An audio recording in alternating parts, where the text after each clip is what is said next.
Hello there, guys, and welcome back to my channel for another Champions League preview live stream ahead of a big Champions League game. Now, of course, we all hyped up the AC Milan games, rightly so, of course, because we're huge games at the time, especially with our initial first two group games.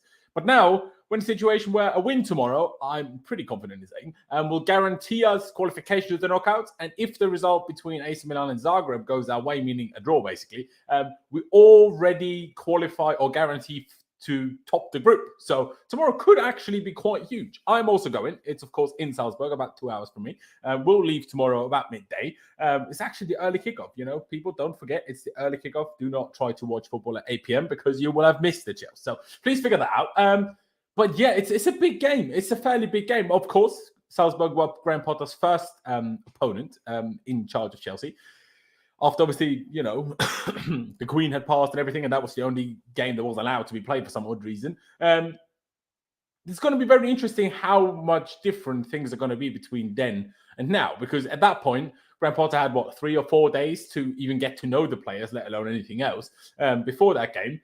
Now, obviously, we've been together a little bit, but also we have about half the players available because the entire squad is injured. So, you know, that is its own problem in itself. But, Pice, I'll start with you. First of all, thank you for being here. I appreciate it. Aaron was obviously, unless I'm heavily mistaken, I'm pretty sure Aaron was here for the player ratings after the United game.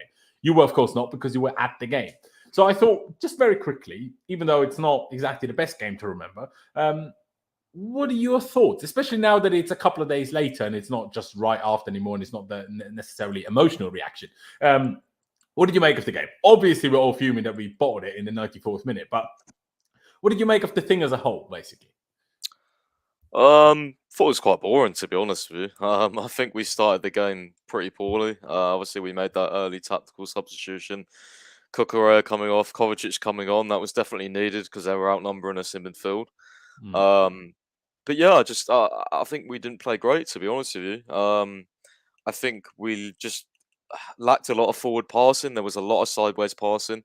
And I think the big thing for me that was irritating the crowd was we seemed to have the ball like from goal kicks and round the back. We were obviously trying to play out their press, which we actually did pretty well. Their press was quite good, but it was the fact that it looked like Kepa wanted to go long and then he was being forced to play sort of round the back due to obviously only having a Aubameyang up there. And when you have Sterling and Mount and stuff as well, there's not really a target man to hit as per se. So yeah, it was quite a difficult one. I felt like Broja would have suited the game really, really well, to be honest with you, against Varane and Martinez. But is what it is. Yeah, gutting to concede late on, but I wasn't surprised at all.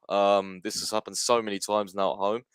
Feel like we might need to start, switch it in so the away team don't shoot at their fans the second half because, it's ridiculous, honestly, with the amount of late goals we concede at that end. It's always at that end. And yeah, I mean, I think a couple of players could have done better on that goal, to be honest. I think Pulisic closed the ball down way too slow, let Shaw cross in. He was really good all game, Luke Shaw. And I'm not going to blame Kepa, to be fair. It was a great header.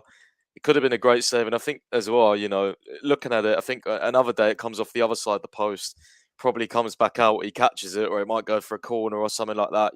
So it's one of those. He was this far away from making one of the best saves I've ever seen. Honestly, it was very, very, very, very good header. The only thing I did see, a few people was going to ask you guys what you thought about it. A few people were saying that his positioning wasn't very good, but I haven't had time to analyze it perfectly enough yet. But yeah, it was frustrating. I think we could have done more. There was plenty of times in the game where I just felt like United's backline was there to be got at, and we didn't really do that. And the times we did do that, we were kind of messing things up. So it was a bit frustrating, to be honest with you. Absolutely, mate. To be honest, I think you were being kind, especially about the first half. For first half an hour, saying pretty poorly, mate. That was some of the worst I've ever seen any Chelsea team play. Like, that was absolutely shambolic, quite frankly. It's an interesting point, the whole Kepa positioning thing, because it's not really, number one, I've not really thought about it. Now, I'm not a goalkeeper expert, but I will say, how is Kepa supposed to know what type of header Casemiro is going to pull off, right? Now, obviously, he sees the ball flying in and he sees Casemiro's position in the air. But at the very last minute, obviously Casemiro could put his head up or down, and that changes the direction of the ball completely. So I'm not really sure. Like, to me, people that have tried to blame Kepa on this, and even the whole, Mendy saves, I'm like, Mendy at his very best, that Mendy saves it, fair. But Mendy that we saw at the start of the season doesn't even get anywhere near it. Mendy at the start of the season will be rooted to the spot and not even try to save that ball. Like, the only reason Kepa got that close was, in my opinion, because he's so high in confidence. Otherwise, there's no way he even gets to it. That's my perspective on it anyway. Obviously, you touched on Pulisic, also Chilwell, and even Kovacic, the far post. If you watch it back, you're like, why did you not follow all the United players in the box, mate? And Chile obviously was almost a bit too eager and kind of dropped into the box too soon and then had to drop back out to where the ball actually went and then was too late and up against two players in the air. What's he really going to do? So it's a frustrating one, man. I'm still gutted by it. And you said it there already, though. The amount of times we concede last-minute goals, but basically always equalizers. We very, very rarely lose in the last minute, unless I'm forgetting something now. But I feel like it's always equalizers that we concede, and it pisses me off so hard. I do not understand why we are not capable of seeing things out, like seeing games out. It really, really irks me and triggers me. Now, I understand in this game we didn't even have an actual defender on the bench. So, like back in the day, Jose days, where you chucked Robert Huth on, when we had a late set piece and then to see the game out. Obviously, that doesn't quite work when you don't even have a defender on the bench. But surely we need to get so much better at seeing games out. It's so frustrating to me, honestly. It's absolutely crazy. But Aaron, I will get to you. Let's move on to tomorrow's game. Big game, in the sense of that we can qualify for the knockouts and potentially even secure first spot in the group. But obviously against Salzburg now, their goal was a little bit lucky, but still, we weren't exactly absolutely flying in that game. Now, of course, like I touched on earlier already, that was like with Graham Potter being in charge for 3 or 4 days at the time. But Salzburg are also record-wise significantly better at home than they are away. So what are you kind of expecting ahead of tomorrow? Like, are you expecting a difficult game? Do you think we can finally turn? Because the results haven't been so bad. Like, of the last 3 games, we got 5 points. Because frankly, we couldn't have complained if we came away with 0, because we were kind of bad in all 3 of those games. Now, against United, it was acceptable maybe after the tactical change, but it was so bad at the start that we still couldn't have complained if we were 4-0 down by the time we get to 35 minutes, in my opinion. Like, we were so bad. So, number one, obviously, the result is crucial tomorrow, but also what's even more crucial is that we actually get to playing a bit better again, right? Yeah, thanks for having me on, bro. I think the most important thing tomorrow is obviously the result, but the performance is going to be a very big thing, because we've seen in the last few games now that we have not been playing well, and it got for a point where we were actually playing pretty decent football to these last few games where it's dropped off quite heavily. So it's going to be important to try and get back to that sort of better football that we were playing before, and hopefully get the 3 points and just secure our place as group winners if we can, depending on how the other results go. But that'll be a really important one just to wrap it up, just so it alleviates a bit of the pressure for the last fixture, and just sort of secures our place, so we know, okay, at least we're through to the next round, group toppers. So we might have a slightly easier, or quote unquote easier fixture, playing the second place team of another group in the next round. But yeah, it's just going to be an exciting game. But I think it's going to be difficult, because we saw how Salzburg played when they came to Stamford Bridge, and albeit it was Graham Potter's first game, so trying to implement his systems and stuff, it wasn't going to go as swiftly as we thought in the first game. But it's he's had a bit more time now, so hopefully we can adjust to that. And it's at their ground, so it's going to be a bit more difficult away. They've got a lot more home fans, so it's going to be an interesting one. But I think we should bounce back from this. Hopefully so, mate. Hopefully so. It's a difficult one in terms of, what to really expect from it, because what you just said there, if we qualify, obviously that would be crucial, because we could do some serious resting of players against Zagreb in the last group game, and at the moment, obviously, we desperately need it. But the thing is, obviously, we need the other game to go our way tomorrow to secure first already. And if we've only secured qualification, but not first, it doesn't really change anything, because we're Chelsea. So I highly, unless Graham Potter is the first manager that doesn't really want to come first that I've ever seen, which I very much doubt that he is that. So if it's just qualification secured, we will go into the Zagreb game saying, yeah, we will want to do everything in our powers to top the group, and then we won't really rotate that much anyway. So on the one hand, it's in our hand, obviously, to qualify tomorrow, but it's not in our hands to top the group. So in an ideal world, of course, that's the case, because then we literally just turn up with the under-18s, man. Like, not a single first-team player should be involved. Like, play Bettinelli and go, honestly. Well, I guess Mendy at the moment needs games. So play Mendy against Zagreb. But otherwise, just play the entire under-18s. Like, honestly, we just need as much rest as we can get. I mean, Pice, let me take it back to you. Salzburg tomorrow. How you feeling? What you expecting? Like, especially going back to, obviously, I was going to say first leg, but it wasn't the first leg. Obviously, the game we played against them at home. Do you expect a similar game because that game was very much end-to-end and it was kind of a high-paced game? Do you expect that again tomorrow, or do you think we will manage to get a little bit more of a foothold over the game and stop that happening again? Or do we want that? Is that maybe what Graham Potter wants from our games at the moment? Because obviously he has made us a bit more direct and stuff. Yeah, I've got no idea what to expect tomorrow, to be honest. I feel like he's going to rotate a lot, but I was thinking about it, like, especially in the centre-back position, we've literally got no one to rotate. Like, literally, we've got Koulibaly's out, Fofana's out.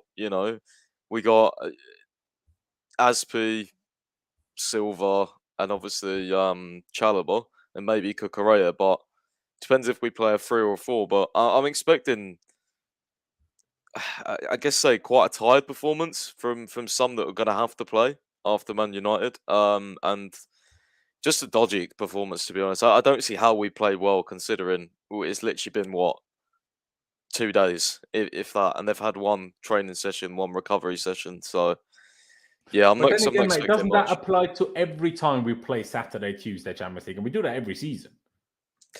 Yeah, but I'm not expecting much, to be honest, bro. I'm just not personally. No, that is fair. I'm just not sure if it's to do with tiredness. I think in it general, definitely is. I think all the players are moaning about it, aren't they? The schedule and stuff. So yeah. I do think it's definitely going to play a factor in. I mean, if it was Wednesday, that's a bit better, but Tuesday is quite a short turnaround.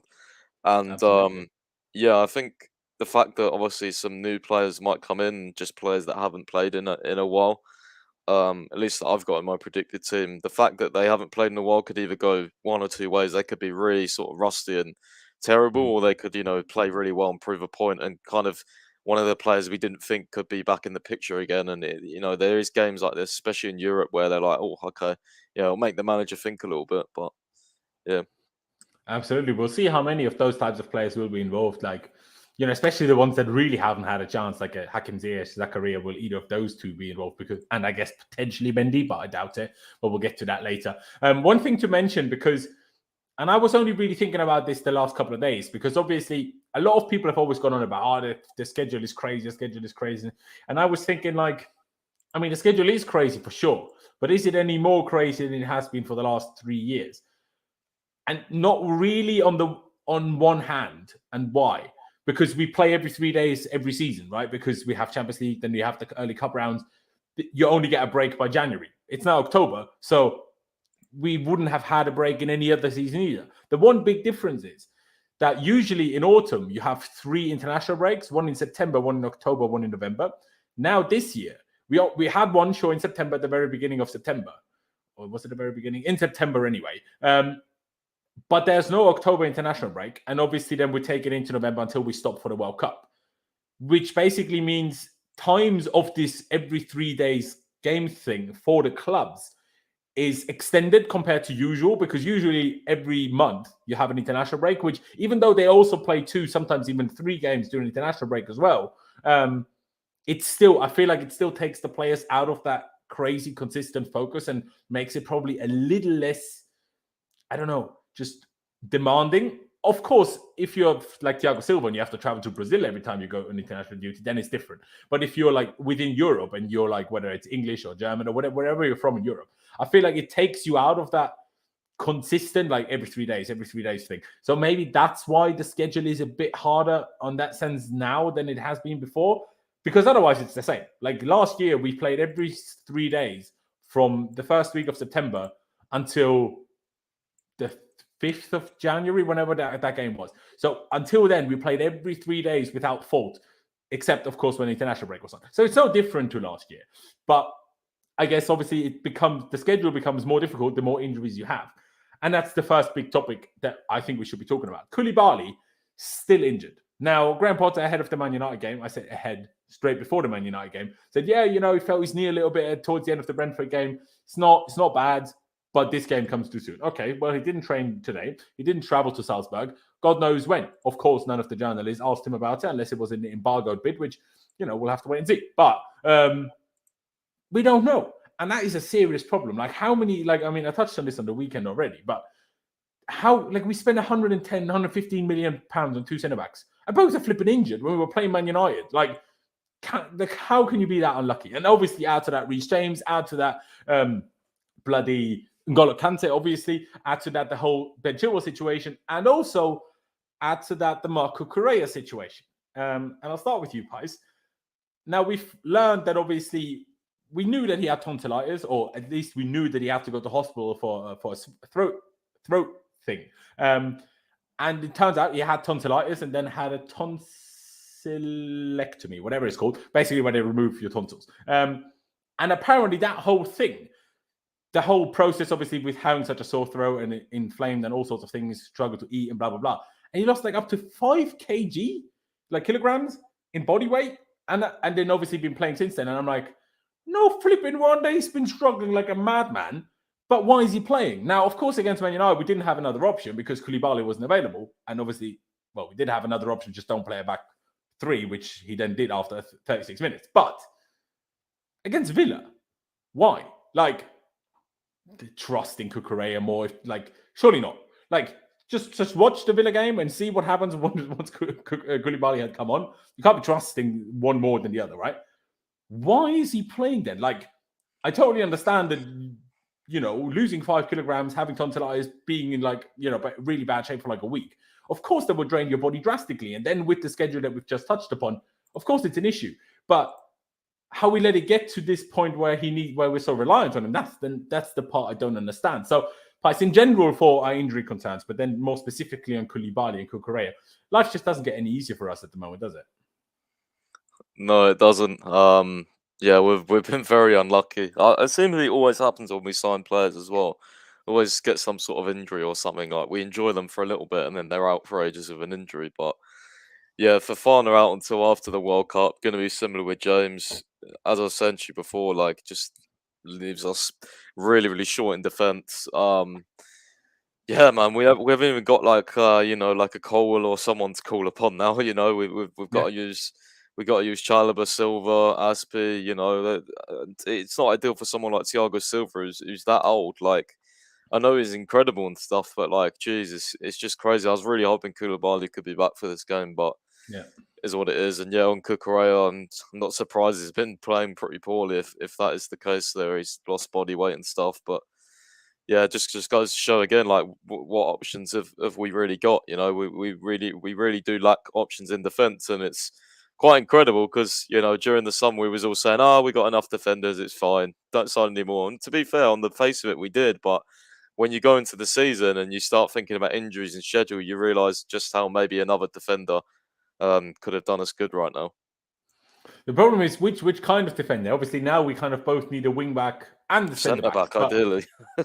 Well, yeah, but we also don't have enough wing backs, do we? Really? But to go quickly back on a Cucurella thing before I ask Aaron about it. Against Brentford, Ben Chilwell was left out of the squad just to give him a rest because he's recovering from his ACL, which of course makes all the sense in the world.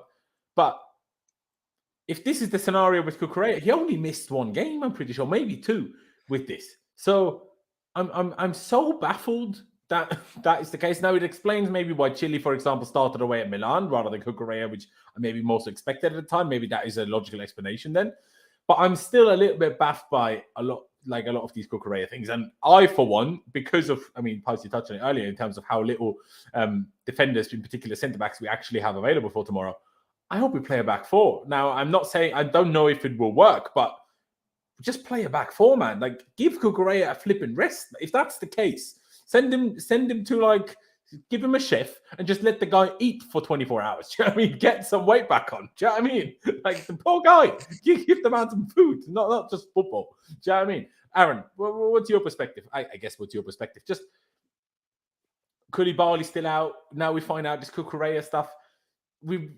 Things are not going our way. It's how unlucky can one team be? And is it purely unlucky, or do you think like we're doing something wrong to have put ourselves in this position?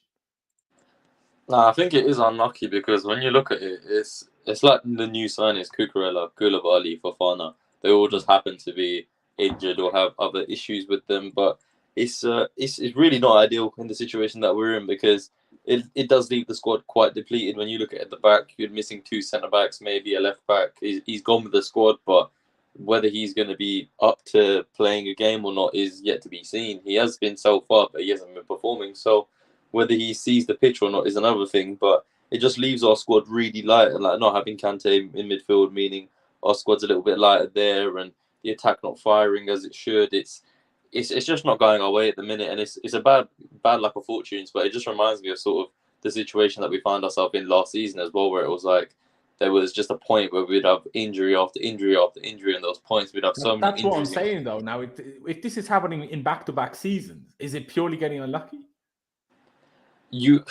On the face of it, it kind of looks like it's not, because it's like surely something must be going on with the medical staff where they're not seeing things early enough, or they're not treating things as well as they could in order to try and reduce injury times. But it could well be just a pure coincidence, sort of unlucky thing, because with injuries, it's really just dependent. Like, for example, in the game when Reece James got injured, no one can really predict that's going to happen, and that in itself was an issue with what they did. But same way, I still never, even now that you say that, I never actually saw that back how he got injured, because obviously I was in the stadium, and when I watched the highlights back of that game, they didn't show how Reece James got injured, so I never actually knew how he got injured. He went for I think he went for a header or something, or a challenge. No, it was a challenge with Hernandez, I think, and then I think when his leg landed, it sort of jerked backwards while it was planted in the ground. So I think that's kind of how the injury. So like came Zuma, about. just not as bad. Yeah. Nowhere near as bad as Zuma's. Zuma's you could see on TV just how far back it went. It wasn't as bad. Zuma was horrible. I swear, if it was like Zuma, I would have seen it even from up in the sky. If it was anything like Zuma and he was getting an EasyJet flight back, I would have had real problems with that. But no, it wasn't as bad as that.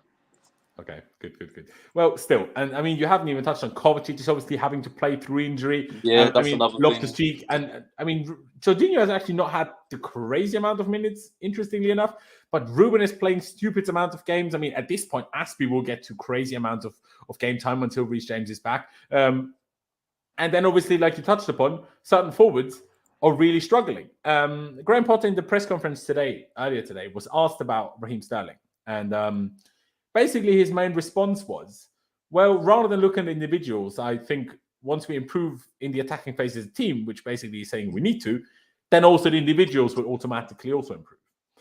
And while on the one hand, I completely see that, and that's basically to some extent always what I was saying under Thomas Tuchel. I'm like, yeah, I understand Kai's in poor form, and this guy's in poor form, and that guy's in poor form. And I'm like, but we're not attacking properly. If you're not attacking properly, no attacking player is going to be great unless the really, really great ones like a Hazard, a Neymar, Messi, those kinds of players. Of course, those will be great no matter what you do because they're just so great. But certain players need a little bit of help by actually playing in a good structure that works. And at the moment, we're not, in attacking-wise, not really doing that. So do you, and I'll take this to you, Pies, I'm not sure if you saw that quote, but I thought it was quite telling. So, because on the one hand, like I say, I agree with that. On the other hand, I have the feeling where I'm like, okay, well, yeah, the individuals will get better if the team plays better, but the team will also play better if the individuals play better, right? Like, isn't it like it works both ways, that idea? So with Sterling clearly not working, he has 0 successful dribbles in 4 games, man. Like, he's supposed to be one of the best dribblers, certainly in the Premier League, if not in the world. Like, he's not the best at very many things, but dribbling is the one thing he is one of the best at. And he has 0 completed in 4 games. Like, you can't just be telling me that that's just down to the team. Sorry. Like, that's ridiculous. Like, that. Imagine Hazard had 0 completed dribbles in 4 games. That would never happen. My guy, even if you cut one leg off, he would still complete a dribble. Do you know what I mean? So what's your perspective on that statement by Graham Potter, where it's like, okay, once we improve our whole attacking as a team, the individuals will be better? Or do you think that's a bit of a cop-out because he doesn't, not a cop-out in a bad way, but because he's protecting like the individual in this case? I think it's a bit of both, to be fair. I mean, he is right in a sense. You know, obviously, if we attack more and more players combine, then obviously, you know, spaces will open up for someone like Sterling. But even, you know, with space, he's been really poor, in my opinion. Certainly last game against Man United, he was just just terrible. There was one moment where I was excited. He chased after the ball, I think on the halfway line, nicked it off one of their defenders, and then played it to Aubameyang, where I thought he could have just drove towards goal, but he didn't. He played it out wide, and nothing really came of it. So yeah, I don't know what's up with him, man. To be honest with you, because like, his body language doesn't seem to be bad. Like, he doesn't seem to I can't go into his mind basically. Unlike other players, you can kind of see, oh look, they're pissed off, look, this and that. But with him, you can't. He just plays football, so you don't really know what he's thinking. I did see he had Debatable whether he's been playing football much recently. I did see he had quite a long chat with Mason Mount when the players came out at half time, but that didn't really seem to do anything. Don't know what they were talking about, but it was quite a long chat. And yeah, I mean, it's just been really poor, is what it is. He's in bad form. I feel like Graham Potter is probably just protecting the player. That's that really probably. I think it's what it is, because I mean, yeah, you can't tell me, oh look, just because the rest of the team isn't attacking great, means Sterling can't be good. Like you can. How many times did, again, like, Hazard was a different breed, but how many times did Willian, Pedro, Morata play shit and Hazard was still like an 8.5 out of 10? How many times did Chelsea defend badly but Silva's still the best of the bunch? Like, you can still stand out. Although I do think defending and attacking is different in that sense, though. I will be honest. It is, but you can still stand out as an individual. Like, you can still be miles better than the others. You know what I mean? Like, there's times where we've lost games and we'd be like, we've come to the two defenders and we'll be like, 0 or 3 for him, and then Silva it's like a 5 or a 6. You know what I mean? Like, there's still differences. There's levels, and he's supposed to be showing us levels, and he's not at the moment. That's what it is. It's simple as that. Yeah, I mean, I think we probably all agree that once the whole team, the attack is flowing, of course, that helps every individual. I think that's the most obvious thing ever. But like you say, you can also, like, as the star man, which he so desperately wanted to be for him to leave City, he should be the guy that should be doing things regardless of the whole team attacking well. At the same time, and I want to make this very clear because I've been very critical of Raheem Sterling over the last few weeks, and I stand by every word I've said about him. But I'm not by any means saying he's just bad as a player. Like, I'm not like, okay, if this continues for 2 years or a year, then I'll say that. But we're talking about a month or so. So he's not just a bad player now, but he's in really bad form, and we need to do something about that. Aaron, what's your perspective on that statement by Graham Potter? Do you think he's just protecting the individual, or do you think he has a very good point in what he said there? I think it's a bit of both. I think it is kind of protecting the individual, because you don't really want to go out there publicly and throw them under the bus and then so early on into your tenure and potentially have a backward sort of impact and maybe cause a rift with a player or lose a dressing room, that sort of thing. But it's a difficult one because he does make valid points, though. I think it's a case of, I think everything just, it hasn't quite come together in the way that he wants it. I think it is going to take a lot of time, and it's one of those things where you can say, oh, a lot of them aren't his players. That's a very valid thing to say because he came in after a lot of these players were signed. So, like, he hasn't really got the kind of people that he wants. So he's having to... It's the same thing we said with Tuchel when he had Kante's players and Lampard's players and Sarri's players, and he didn't really have any of his own. The same applies to Potter now. He hasn't got the profile of players that he wants necessarily. There's a lot of people in there that can fit a lot of different systems for managers and all that sort of thing. So it's not necessarily like a cop-out, but in the same way, he might have players specifically who he has a profile and he thinks they'd suit that position best, and we might not have it. So it's difficult for him as well. He's working with what he's got at the minute. I think the next few windows are really going to take a toll and see what kind of direction we go in. But he's not had a lot of time either. We do have to remember that. So it's about having that extra bit of time to try and gel the squad together. It might take half a season. It might even take a full season. Who knows? But it just needs to get better than what we've seen over the last few games, because the last few games have not been good enough. And if we're going to go on and challenge and try and get into the top 4, try and make cup runs and have a good run in the Champions League, we're going to have to sort this out, because it started off all right and it was getting better and better. But then it's just fallen off a cliff all of a sudden, and it's like we don't know. Once Reece got injured, really. it's a repeat of last season, literally. As soon as Reece James gets injured, everything goes to shit, which shows you that the over-reliance on one player is really, really bad, and that will definitely need to be addressed in a window at some point, because we can't go on with Azpilicueta as a backup wing-back when we need somebody similar to Reece James' profile. But it's like I said, it's just going to be a waiting game, sort of seeing what happens with the squad as they sort of gel together under Potter's system when they're learning what he wants to do once he's able to implement that. But it is still early days, so it's kind of difficult to really have too much of a thing to say with Graham Potter about how the squad are playing. I don't think you can really say anything to him at the moment about it because he's got to have a bit more time. And that basically helps me segue into the next conversation I wanted to have anyway, before we focus on the game itself, because I've seen a lot of people, and no, I'm not trying to at you. Seen a lot of people, like I've seen people tweet me like, "Oh, Potter's an amateur," and all sorts of things. Like some people have even gone as far as saying Potter out. And I'm like, now of course that is very much so a minority of people that say that, but for me, I'm a little bit confused by such a drastic reaction against Potter so soon. Because now I understand a lot of people were big fans of Thomas Tuchel, and me and Pies were having quite, well, not direct conversation, but with voice notes back and forth, talking quite a bit about this whole managerial situation. And it's understandable that if you've been very attached to a previous manager, you maybe struggle to get attached or even like very quickly the next manager. Like that was for me, I had that whole, okay, I don't want to attach myself to managers too much anymore when we sacked Jose. Some people might have had that with Thomas Tuchel now. Fair enough. But I still, like, I don't understand why people are losing their crap so much with Potter, because Thomas Tuchel struggled just as much, no worse, last season when we had all these injuries. Like, while the Man United game was really bad in terms of performance, especially the first 36 minutes, Thomas Tuchel wasn't doing any good when we had no Reece James and no Ben Chilwell. And yeah, we have Ben Chilwell now, but that's not the same Ben Chilwell.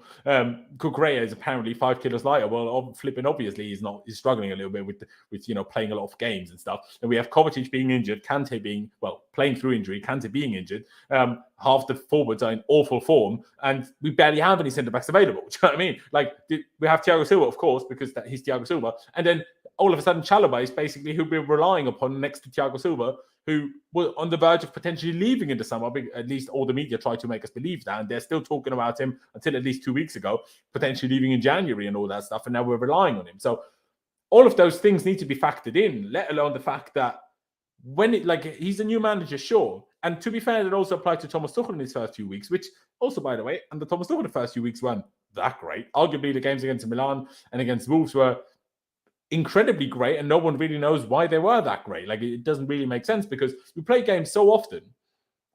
A new manager can't even change anything. Like, since the United game, Pice said it earlier, we had one training session, and now we're playing again tomorrow. What are you going to do in that training session? You're not exactly going to improve all the tactical issues you had in the last game because you need to prepare for the next opponent.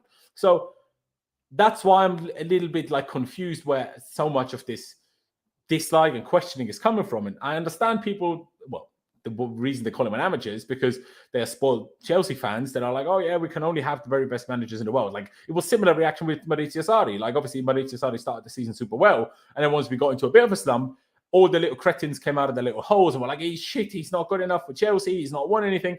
Obviously, Rory Jennings and those. I'm like, well, yeah, but didn't every manager have to start that way at some point? Like, didn't Pep Guardiola, wasn't he a no-name at some point, but became amazing? Wasn't Jurgen Klopp a no-name at some point, but became amazing? The same for Jose Mourinho, Carlo Ancelotti, flipping everyone. That's how it goes in life. Like, you have to start somewhere and then get good. You're not just good just there and then. Like, it doesn't work like that. And I've seen a lot of people saying, sorry, I'm holding such a monologue about this, but I want to almost explain at least what I've seen that led me to talking about this in such detail. People saying that Chelsea's too big for Graham Potter. My opinion is simply no, it's not. Now, I'm not basing that opinion on necessarily matter of fact just yet, but I'm basing it on a matter of fact that no one can know yet. Because we're 8 games in with no games, with no training to be had. All of our most important players injured, aside from Thiago Silva. How can you possibly know whether it's too big for him yet? Like, how can you know that? I don't understand. And even if it is a little bit too big for him now, and he's like, oh yeah, okay, the pressure of winning and so many games, blah blah. But he's clearly proven in his career, whether it's going from a fifth or fourth division in Sweden, to take that club into the highest division of Swedish football, winning the Swedish Cup, taking it to England and doing what he did at Brighton, when he left for Chelsea, them being fourth. Now, it was only like 3 or 4 games into the season, so being fourth at the time doesn't really say much, but still, they were consistently improving. So at every level he went at, he knew what to do. Now, maybe it didn't happen from day one, but how can you just sit there and say it's just not good enough? I don't understand. Okay, now this is a point by Nico or Nikki, whatever it is. Why change the manager then? You can debate that, but unless you've not followed it enough, the reason Thomas Tuchel was sacked wasn't the results and even the performances. Now, it happened to be after Zagreb, where we played really badly and lost, but we all know that he wasn't sacked for that reason. You don't sack your manager in the first game of September or whatever it was for results. You don't do that, right? So we know that. So that's why you should also not imagine that, okay, Potter's all of a sudden going to be so much better, because the problems before were Tuchel wasn't sacked for those performances and those results. And I said this to Pies in the afternoon, where I'm like, it's different when a managerial change happens for results reasons, like Lampard getting sacked and Tuchel replacing him, because then the whole squad is like down, and a new manager gets it very easy in a sense of, okay, you can just pick them up, you can bring kind of new inputs in, and everyone's going to get a bit of a lift, right? And that will automatically reflect onto the pitch. But when you're not doing great, but not that badly, obviously a new manager isn't going to have that drastically of an impact in that sense. Like, I said this to Pies in the afternoon, a lot of the players, I'm sure, were probably confused. Why is Thomas Tuchel all of a sudden sacked? So you won't have that extreme managerial bounce. But yeah, to me, I personally don't understand why people are talking about, like, Chelsea's too big for him and stuff. I find that I don't want to be too insulting to people, but I quite frankly find it absolutely ridiculous. Like, how can you possibly say it's too big for him 8 games in which we haven't lost one, by the way? Now, I know the performances weren't great, but let's not pretend the performances were great under every manager we've ever had, right? We haven't lost a game in 8 games. People are saying he's an amateur and the job's too big for him. I don't get it. Aaron, I'll take this to Pies after, because obviously I've spoken to him about it at quite a bit of length in the afternoon already anyway. But what is your thoughts on basically my little monologue here? But also, I'm not sure if you've seen any of that, but if not, what I've said that I've seen. Like, do you find it as weird as I do, or what do you think? I haven't really seen too much of it myself, but I do think it's stupid to have these Potter out shouts and all of that shit so early on into his time here. Like, I don't know what people expect, where a manager's going to come in and suddenly everything is just going to click all of a sudden. I think they've got that sort of mindset based off of what happened when Tuchel came in. But normally when a manager comes into a new team, it's not just going to go to plan straight away. The manager has to come in. He has to gel with the players that he's got, learn their profiles, sort of understand what their limitations and capabilities are, then try and implement his system or what he wants them to do, the football he wants them to play. So it's going to take time. It's a time thing. Like, people can't really sit there and get annoyed at Potter when Potter hasn't, unless I'm wrong, I don't think I am, he hasn't lost the game yet. So to have the shouts of Potter out and all this sort of shit for a manager that's come in, is unbeaten, hadn't conceded a goal in 5 games or whatever it was, and is doing relatively decent for what you would expect of a new manager coming into a club, I think it's stupid, because at the end of the day, by people saying Potter out, you can go out into the market right now and try and find me another manager who you think will come in and do a better job with the players we have right now, and I guarantee you they won't find one. Whether they're butthurt about Tuchel getting sacked, I at the time was as well, but that doesn't really do anything for you. You kind of have to move with the times and just accept the decision for what it is, and accept that we've got Graham Potter now. He's trying to implement what he wants into our squad, and we just have to go with it and support the team. And he's not doing bad, as I said, so I don't really understand it. I think it's pointless. I think it's a bit stupid. Yeah, and I do agree, honestly. I mean, I'll ask that question after I've let Pi speak about this as well. But another thing that I don't really understand is people not seeing when things are different. I'll highlight it in a second, but Pies, what are your thoughts on people saying the job's too big for him? Now, I know you were saying that, you find him a bit boring, or you find it weird that, he doesn't celebrate more enthusiastically. And like I said, we were talking about this in the afternoon. Even I'm not a big fan of that. I like managers being energetic, enthusiastic about goals. But what I also said to you is, I think maybe Chelsea need exactly that. Now, maybe it's a bit for you and me and a lot of other fans that want that. It's a bit disappointing that he's not going to provide that from the touchline. But I think in the background at Chelsea, I think we could really benefit from having a less emotional manager.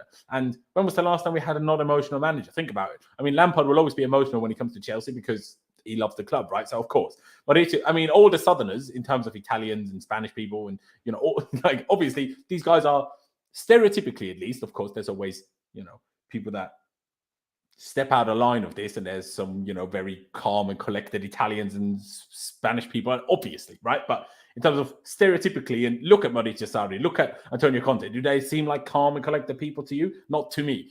Even Thomas Tuchel, we know, we just watch him on the touchline. My guy was losing his shit every 2 seconds. I think we could drastically benefit from having a more calm and collected manager. But what are your thoughts at the moment, Pies? When you see certain people talking about Potter out and it's too big for him. I know you haven't been sold completely yet and you're not the biggest fan, but do even you find that a little bit crazy from certain people? Yeah, it's probably trolls, to be honest, bro. I've seen a few of them, saying maybe Potter out and trolls, stuff. but No, I think no that's one's serious. always an easy I think cop-out. even People the that say trolls. stupid things, we just, dish them off as trolls, and that's why we don't take their opinions. Yeah, I but think even just some stupid people. yeah, maybe even the trolls know that he's going to be here longer than probably Tuchel was. And again, it's a results-based business. We'll see. But at the end of the day, for me, the problem is just like how he is personally. But hopefully, he can provide a bit more of what I want as a fan, because people are telling me, oh, it doesn't matter what you want, it's Chelsea, and of course, yeah, but if I've got a platform and I want to say something, I'm going to say it. If I want to think something, I'm going to think it.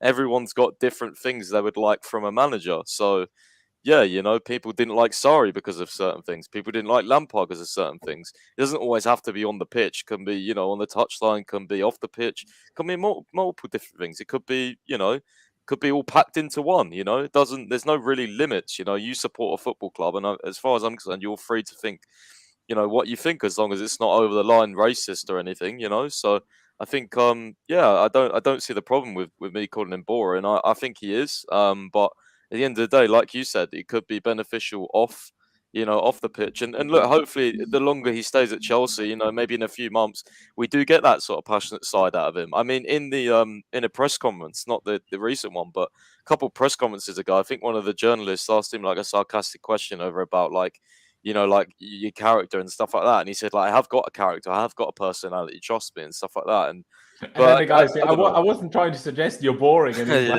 he's like, yeah, but it's not okay actually. It was quite funny.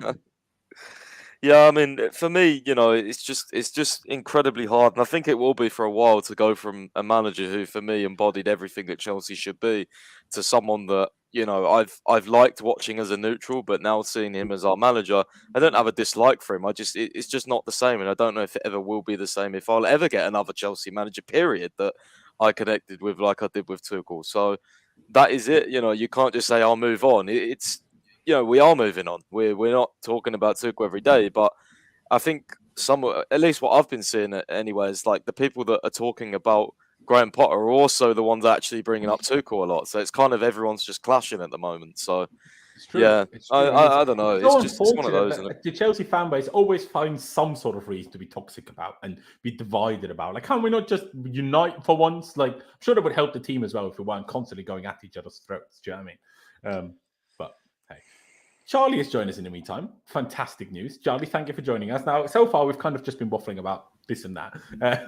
But with the current topic being whether Chelsea's too big for Graham Potter, and me basically just ridiculing people to think that, because I've just found it ridiculous. How can you possibly know after 8 games? But what is your perspective on not just that question, but of course also that question, but in general about the Graham Potter situation? Because I'm not sure if you've seen it. Maybe I'm the only one that has seen those things to the extent that I have.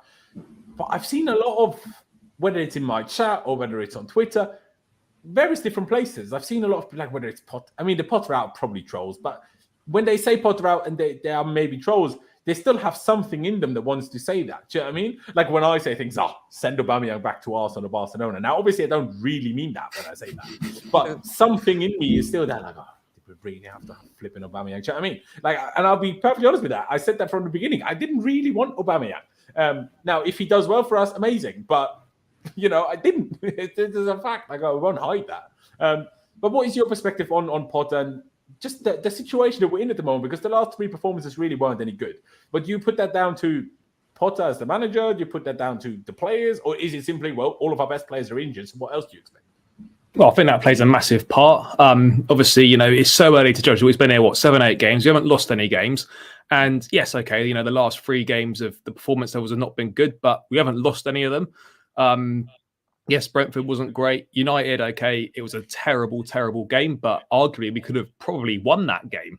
If we should have done. We should have conceded like an equaliser. Well, exactly. We probably should have won that game, even though we wouldn't have deserved it. But it's not about that. I like what he's done. Yes, he might not be the most charismatic person, but you're not going to get managers. Not every single manager has got charisma like Mourinho, Conte, Tuchel. Like not everyone's got it. People approach things in a different way. And if he's slightly more reserved and he's not celebrating goals on the bench, I mean, how many times did Jose just sit on the bench? And he does it in his career all the time. Got a goal goes in, he'll sit there. Yes, he's animated as well, but he doesn't celebrate every single goal. So I mean, I don't know if it's. I don't personally think it's fair to criticise him because he's not celebrated a goal on the bench. I imagine if he monitored the touchline up and down the country, all over Europe, there's probably loads of managers that don't celebrate goals on the bench. Do you like that though, Charlie? Like, is that acceptable to you? I don't know whether it's whether it's acceptable or not acceptable. Like if it's a massive goal, it's a goal in a final and the manager. It was an 87th minute against United, and he just sits there. Even natural emotion? Does that not sort of like a fist bump or you know what I mean? Like he just sat there. I just don't get it. What you're saying. To be fair, he put in the chat. Ancelotti doesn't show emotion. That is very true. My guy scored. Yeah, but he's won every trophy in the football final. history. It's different though because he's won every trophy in football history. Like what? Ancelotti was always like that. But I think it's better. Not everyone's the same though. Not every manager, not every person shows emotion in the same way. So he'd probably be delighted with the goal or whatever, but he might not outwardly express his emotions in the same way that other managers might do. I don't think it's a massive issue. Like at the end of the day, as long as we're winning and he delivers, then I don't really care what he does on the touchline. I mean, I know towards the end of Tuchel's reign, Tuchel's just sitting on whole games doing nothing. I know that's not really relevant now, but it's just a point to make. But John, I think he's done well, and I think it's unfair to criticize him in terms of what more could we have possibly expected from him. We haven't lost any games. The last 3 games, yes, as you said, not been great, but we've had no Reece James. Koulibaly's been out for in and out the side. We've had no Fofana. Kante has not even been able to use him. We've been missing key players throughout most of his time here. And I think he's done really well. Can he improve on things? Yes. Should he be picking players that deserve a chance rather than picking players constantly based on their name and their reputation? Yeah, probably. Pulisic should have started more games. Yes. Maybe Brozier should have started more games. Yes. But if we actually look at it from a bigger picture and sit back, what more could we actually have expected from the 7 games that he's been here? Can we really have expected much more? Could we have expected it to suddenly be miles better than what we were playing? Because I think people got short memories. Towards the end of Tuchel's reign, I used to dread watching us. I wouldn't look forward to any games because of how dire it was and how badly we were playing. And I think it has been a slight improvement. Yes, the same problems are still there, but it's not gonna just suddenly sort itself out after 7 games. This is a big fix. I don't think people realise how big a fix this is, how much reinvestment in the squad's needed, and how long it's actually going to take for us to genuinely challenge for a Premier League title again. So, yeah, okay, you might want him to be a bit more charismatic. You might think he's a bit boring. Yes, he may have got certain selections wrong, but all managers do. So, I don't think he's done that badly. And I think criticism of him, fine, criticise his tactics or criticise, his team selections at time, fine. But I think most of the time, maybe other than the weekend, perhaps, that he's actually got it right majority of the time. And he's not afraid to make a change if things aren't going right. One thing I would say is that Thomas Tuchel does not make that change at 35 minutes. He just doesn't. I mean, again, it's not really, it doesn't really matter what he would have done because he's not here. But what I'm saying is Tuchel's actually, Potter's shown balls to make that change. And he has shown throughout his time here that he's not afraid to make changes and to make early changes. The amount of times he makes double subs at half time or, that Kovacic sub, he's not afraid to use the bench. And I think he's done that really well. So I think criticism of him is unfair. And to say it's too big for him, it's way too early to say that. Only time will tell. But I think he's a very good manager. And I think it's actually what Chelsea probably needs. We've gone down the road of the best managers in the world. And it's not really provided us with any long-term success because all those managers, their style of play, their style of football is not conducive to long-term success. It's very much come in, instantly win, leave. Now with Potter, it might be the opposite. It might take us a few years to win something, but in the long term, I actually think we'd probably be better off having someone like him. Yeah, I mean, I don't disagree. I wanted to highlight this. I saw Felix put it out in the afternoon. Now, I didn't fact check whether what he said is actually correct, but he certainly, says I'm literally just giving a fact. So, if the stats are wrong, then have a go at Felix, not at me. But when you compare the 7 games that Tuchel had this season before getting sacked, and then obviously Graham Potter's first 7 games, which means excluding Manchester United, just look at the numbers. Like, we scored 8 goals in 7 games under Thomas Tuchel and conceded 10. In the same number of games, we scored 13 under Potter and conceded 2. And look at the teams we played. Everton, not exactly amazing, even though they've had a better season. Still, we needed a late penalty to win that game. Spurs, now, yes, we played that game very well and we were robbed by the referee. That was a very good performance. Leeds, they smacked us 3-0. They haven't won a game since. They haven't won a single game since. And people are just out here like, oh yeah, Potter's shit. Like, sorry, what? Leicester, I can't even remember what result we got against them. Did we scrape a win? We beat them 2-1. That's when Gallagher got sent off after half hour. This graph should be comparing Tuchel's first 7 games as manager, though. It shouldn't be first 7 games. No, it really shouldn't, because that would be 2 completely different squads. Yeah, but we had a poor pre-season, so and the squad have naturally got uplifted by his sacking. So, I don't. Yes, but it's still a different squad, right? And it's still like Tuchel had the preseason as well. So if anything, should have been a benefit rather than a disadvantage. So if anything, we're being nice to Tuchel that way, aren't we? Because he had just the full preseason with getting players that he... No, because clearly there was problems and there's not problems now with Potter. So I don't think it's slightly... I think it's slightly different. It is obviously different, but we're not really saying... at least I'm not trying to use this as Potter's better than Tuchel. That's not what I'm trying to do. I'm saying people that are saying Potter isn't good enough, I'm like, okay, but what was the first 7 games of the season then? Because every single stat is better. And you're saying it's not good enough. So what? But a lot of people that say it's not good enough now still complain, why did we sack Tuchel? Now, you can't have it both ways. You can't. Like, you literally can't. Like, we had a negative XG difference. Like, we had more goals against us, XG, than goals for us. That's ridiculous. We are Chelsea Football Club. Now, to some extent, you make a fair point. Obviously, you will expect certain improvements in a new manager. That's totally fair. But you still have to, like, you can't sit here and say Potter is nowhere near good enough when everything's much better than it was at the start of the season. Like, and by everything, obviously, that's being drastically. To be honest with you, we don't know if, first off, what is good enough? Because, I mean, Charlie said, like, I agree with pretty much everything Charlie said until right at the very end where he said it might take us a few years to win a trophy. If Potter doesn't win a trophy by the end of next season, for me, he's gone. That's unacceptable. You have to win at least okay, it's this season, fair enough, but I expect this to be in a final of some sorts. This is Chelsea. This isn't Arsenal.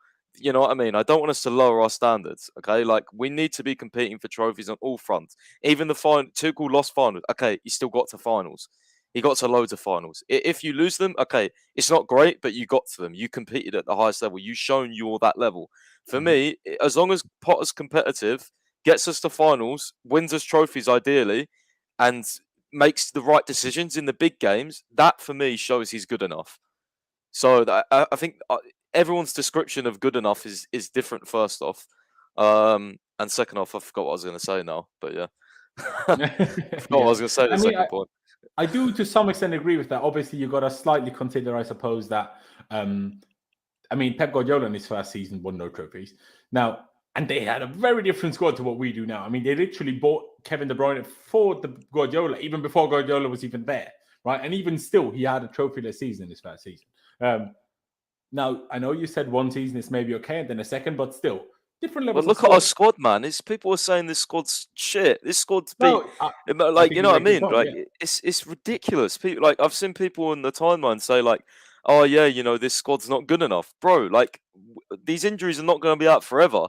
Like, you know what I mean? Like, we've still got really good attackers. We've still got good midfielders. We've still got really good defenders. You know what I mean? Like, it's not like, I think people are just sort of, I think what it is people are actually scared that Potter might not be that guy. So they're kind of like, well, we don't expect really to win anything. Like, I feel like deep down they don't think he's that guy. Hence why they're actually the ones that are overprotecting him almost and laying down the standards a little bit. That's what I deep down think.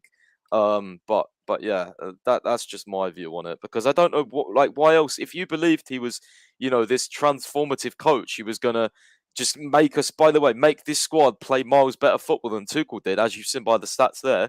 It's improving, yeah. The football isn't better, just the stats are better. If we're honest, the football was great the last 3 games, wasn't it? Let's be honest. Well, exactly. But everyone said, a big reason why Potter's coming in, we're going to see great attacking football. We're going to see the patterns of play that we saw at Brighton. Well, we better, because even though Tuchel wasn't necessarily sacked because of football, I know it to be, some of it definitely was. So, we need to see improvements there, and we need to see it consistently, because otherwise, what was the point of sacking him? You can't just say, bloody, because he didn't communicate with the owners. What a load of bollocks! Like after the first few weeks, he was literally going crazy and praising them how good they were. Like, you know what I mean? It's just, I don't know. At some point, he wasn't anymore. At some point, you started criticizing them, and obviously, you know how that goes. we don't know what happened behind the scenes, but imagine doing like 3 jobs at once is ridiculous. Okay, I need more signings, which understandably so, he needed more signings, but it will never help, will it? But I do think you've made a couple of good points. I do agree with that. Now, the only question which I don't have the answer to at this moment in time, is if we want to actually do a little bit of a rebuild and change kind of not the philosophy of the squad, but how the club is run, in terms of that we don't need to change the manager every 2 years to be successful. Basically, if we want to go away from that, I don't know for sure. And regardless of whether it's Thomas Tuchel in charge or Graham Potter in charge, no matter who it is, I'm not sure if any manager that needs to make that transition to turning it into a club that is a bit less crazy, which I think we need to be to challenge City personally, because football is different now to what it was when Roman Abramovich took over, right? Very different. Also, back then we had the most financial power. We didn't always use it, but we had it. Now we don't. That changes things drastically. So if we still want to compete with the ones that have more financial power than we do, we need to do things smarter and better. So, but what I'm not sure about is whether those two ideas, like yours, Pius, in terms of, okay, we need to win a trophy every year and stuff like that. While I agree with that, we do need to. What I don't know is it possible, if we keep that demand while also changing, to stop sacking the managers every 2 years? Because we were in this position when we got Lampard in, and we were in this position to some extent now. We run out of managers. You can't, you run out of managers if you sack them every 2 years. There isn't that many good managers. All the signings now are going to be tailor-made for him, though, for his style of football. So, we've got a lot in our squad already. I don't think they will be tailor-made for his style. Why? Because he's going to be here for 3, 4, 5 years. Why would they not be? I think the signings will just make sure they're good players that work for a certain way of football, but not necessarily directly to a style of Potter. I think we will try to. What was the point in hiring them? Sorry? What was the point in hiring him then for 3, 4, 5 years if they're not all for the way? What was the point in bringing Cole McCauley? What was the point in getting everyone else? No. I think you misunderstand what I'm trying to say. I'm not saying they won't work for Potter and they won't be players that Potter wants. What I'm trying to say is, if Potter leaves, they won't then not work anymore. Because I think what we're trying to do is find better players that aren't just super specialists at one thing, which we've done too much of over certain times. Like even at Jorginho, I like Jorginho, I rate Jorginho, but he's too much of a specialist, which causes problems when the game doesn't quite work for that specialist way. And what I think we're trying to do is find players that are just good and that have a work rate, that are technically good. And then obviously, depending on position, you get slightly different types of players. But I would highly expect that whatever the players we are going to sign consistently, whoever the next manager will be after Potter will also work like a lot of those players. Not every single one of them. I was just quickly say, mate, I would expect that. We're not going to win a Premier League title by sacking the manager every 18 months to 2 years. We just aren't going to do it. We're not going to get any closer unless we try and build something. I know it's frustrating, and we shouldn't be lowering our standards, but I think we have to accept that at some point something's going to have to give, where we have to accept that maybe for a year or two we might not win any trophies. And as bad as that is, and as frustrating as that is as fans, would you not rather perhaps take not winning the trophy for 2 years, but then win a Premier League title in the third year? I don't really know, but what I'm saying is, like, you're not going to win. For me, you cannot win a Premier League title changing a manager as often as we have. You only have to go and look now at what City have done, what Liverpool have done. Yes, you can say, oh, City got a load of money and whatnot, but there's no surprise that the two teams that have had their managers in place for the longest are the two teams that are challenging for the league. I don't think you can challenge for the league by constantly chopping and changing a manager, because one, you'll end up with a complete mix match of people's squads. You've got one manager's. That's how we ended up. Exactly. You've got three or four. Charlie, we're not talking about changing the manager, though, bro. Like, let's forget about that. We're not changing the manager, but Potter's got minimum 3 years here, I reckon. Absolute minimum for me, I think. Okay. Now you can't just say, oh, it doesn't need to win trophies now. Like, you've got to keep some sort of level of Chelsea Football Club here. You can't just say because he's here for this long, he doesn't need to, we can wait a little bit because he's here. No, he still needs to win. Otherwise, we're not Chelsea anymore. This is our DNA. You know what I mean? We're going to lose this DNA. Our DNA since we started winning. That wasn't our DNA before we started winning. That we need to win. Post Roman, I'm sorry. I'm sorry. I don't know Chelsea Football Club then anymore. If we don't need to win trophies every season, I'm not saying we don't need to win trophies, but what I'm saying is that. Well, you are, because you said we can. It's okay to wait 2 years and then win a Premier League. No, it's not. No, it's not at all. This is Chelsea. Wait in 2 years without a trophy? Nah, mate, that's insane. I'm sorry. Well, I mean, obviously, Liverpool's building process less than to one Premier League title in 30 fucking years. That's their building process. Yeah, I still think we're a long way away from winning a Premier League. Would you take? Let me ask Price this question: 2 trophyless seasons, and you were guaranteed the Premier League in the third season. Surely, then you take it. Because I'd rather the Premier League in the third season than a flipping Carabao Cup in the second season. That won't work anyway, because I know Chelsea without 2 trophyless seasons, the fans are going to go absolutely berserk. Absolutely berserk. Because there's hundreds of thousands of people like me out there, because that's all we've ever known. And whatever these owners do, they don't look like, you know what I mean? Like, they still look like they want to continue winning. Look, we're going to probably, I think we'll probably sign someone big in the summer, probably 2 big players. So you can't just say, oh, Potter's this guy, we believe in him, and then give him Liao and say Bellingham and say, oh, don't worry if you don't win a trophy this season. Like, what the fuck's that all about? I agree with you. But I think, as always, I mean, you touched on it earlier anyway, with the sense of, if you make a final, sometimes you lose them. That happens. I think there's always, it's what matters very much in the whole trophy thing is context. Now, no trophy going out in the third round of the FA Cup, or the fourth round of the Carabao Cup, the round of 16 in the Champions League, and coming fourth in the Premier League, that is unacceptable. I completely agree. But if we don't win a trophy but come second in the Prem next season, for example, and are in a title fight but don't happen to win an FA Cup or a League Cup, that's very different. Now, I'm not saying it would depend where we got. But it's still different to coming fourth and not winning a trophy. Do you know what I mean? It would depend where we got in those cups. Sorry? For me, it would depend where we got in those cups, because Chelsea, for me, it's about where, it's about who you lost to. Like, now we play Man City in the first round.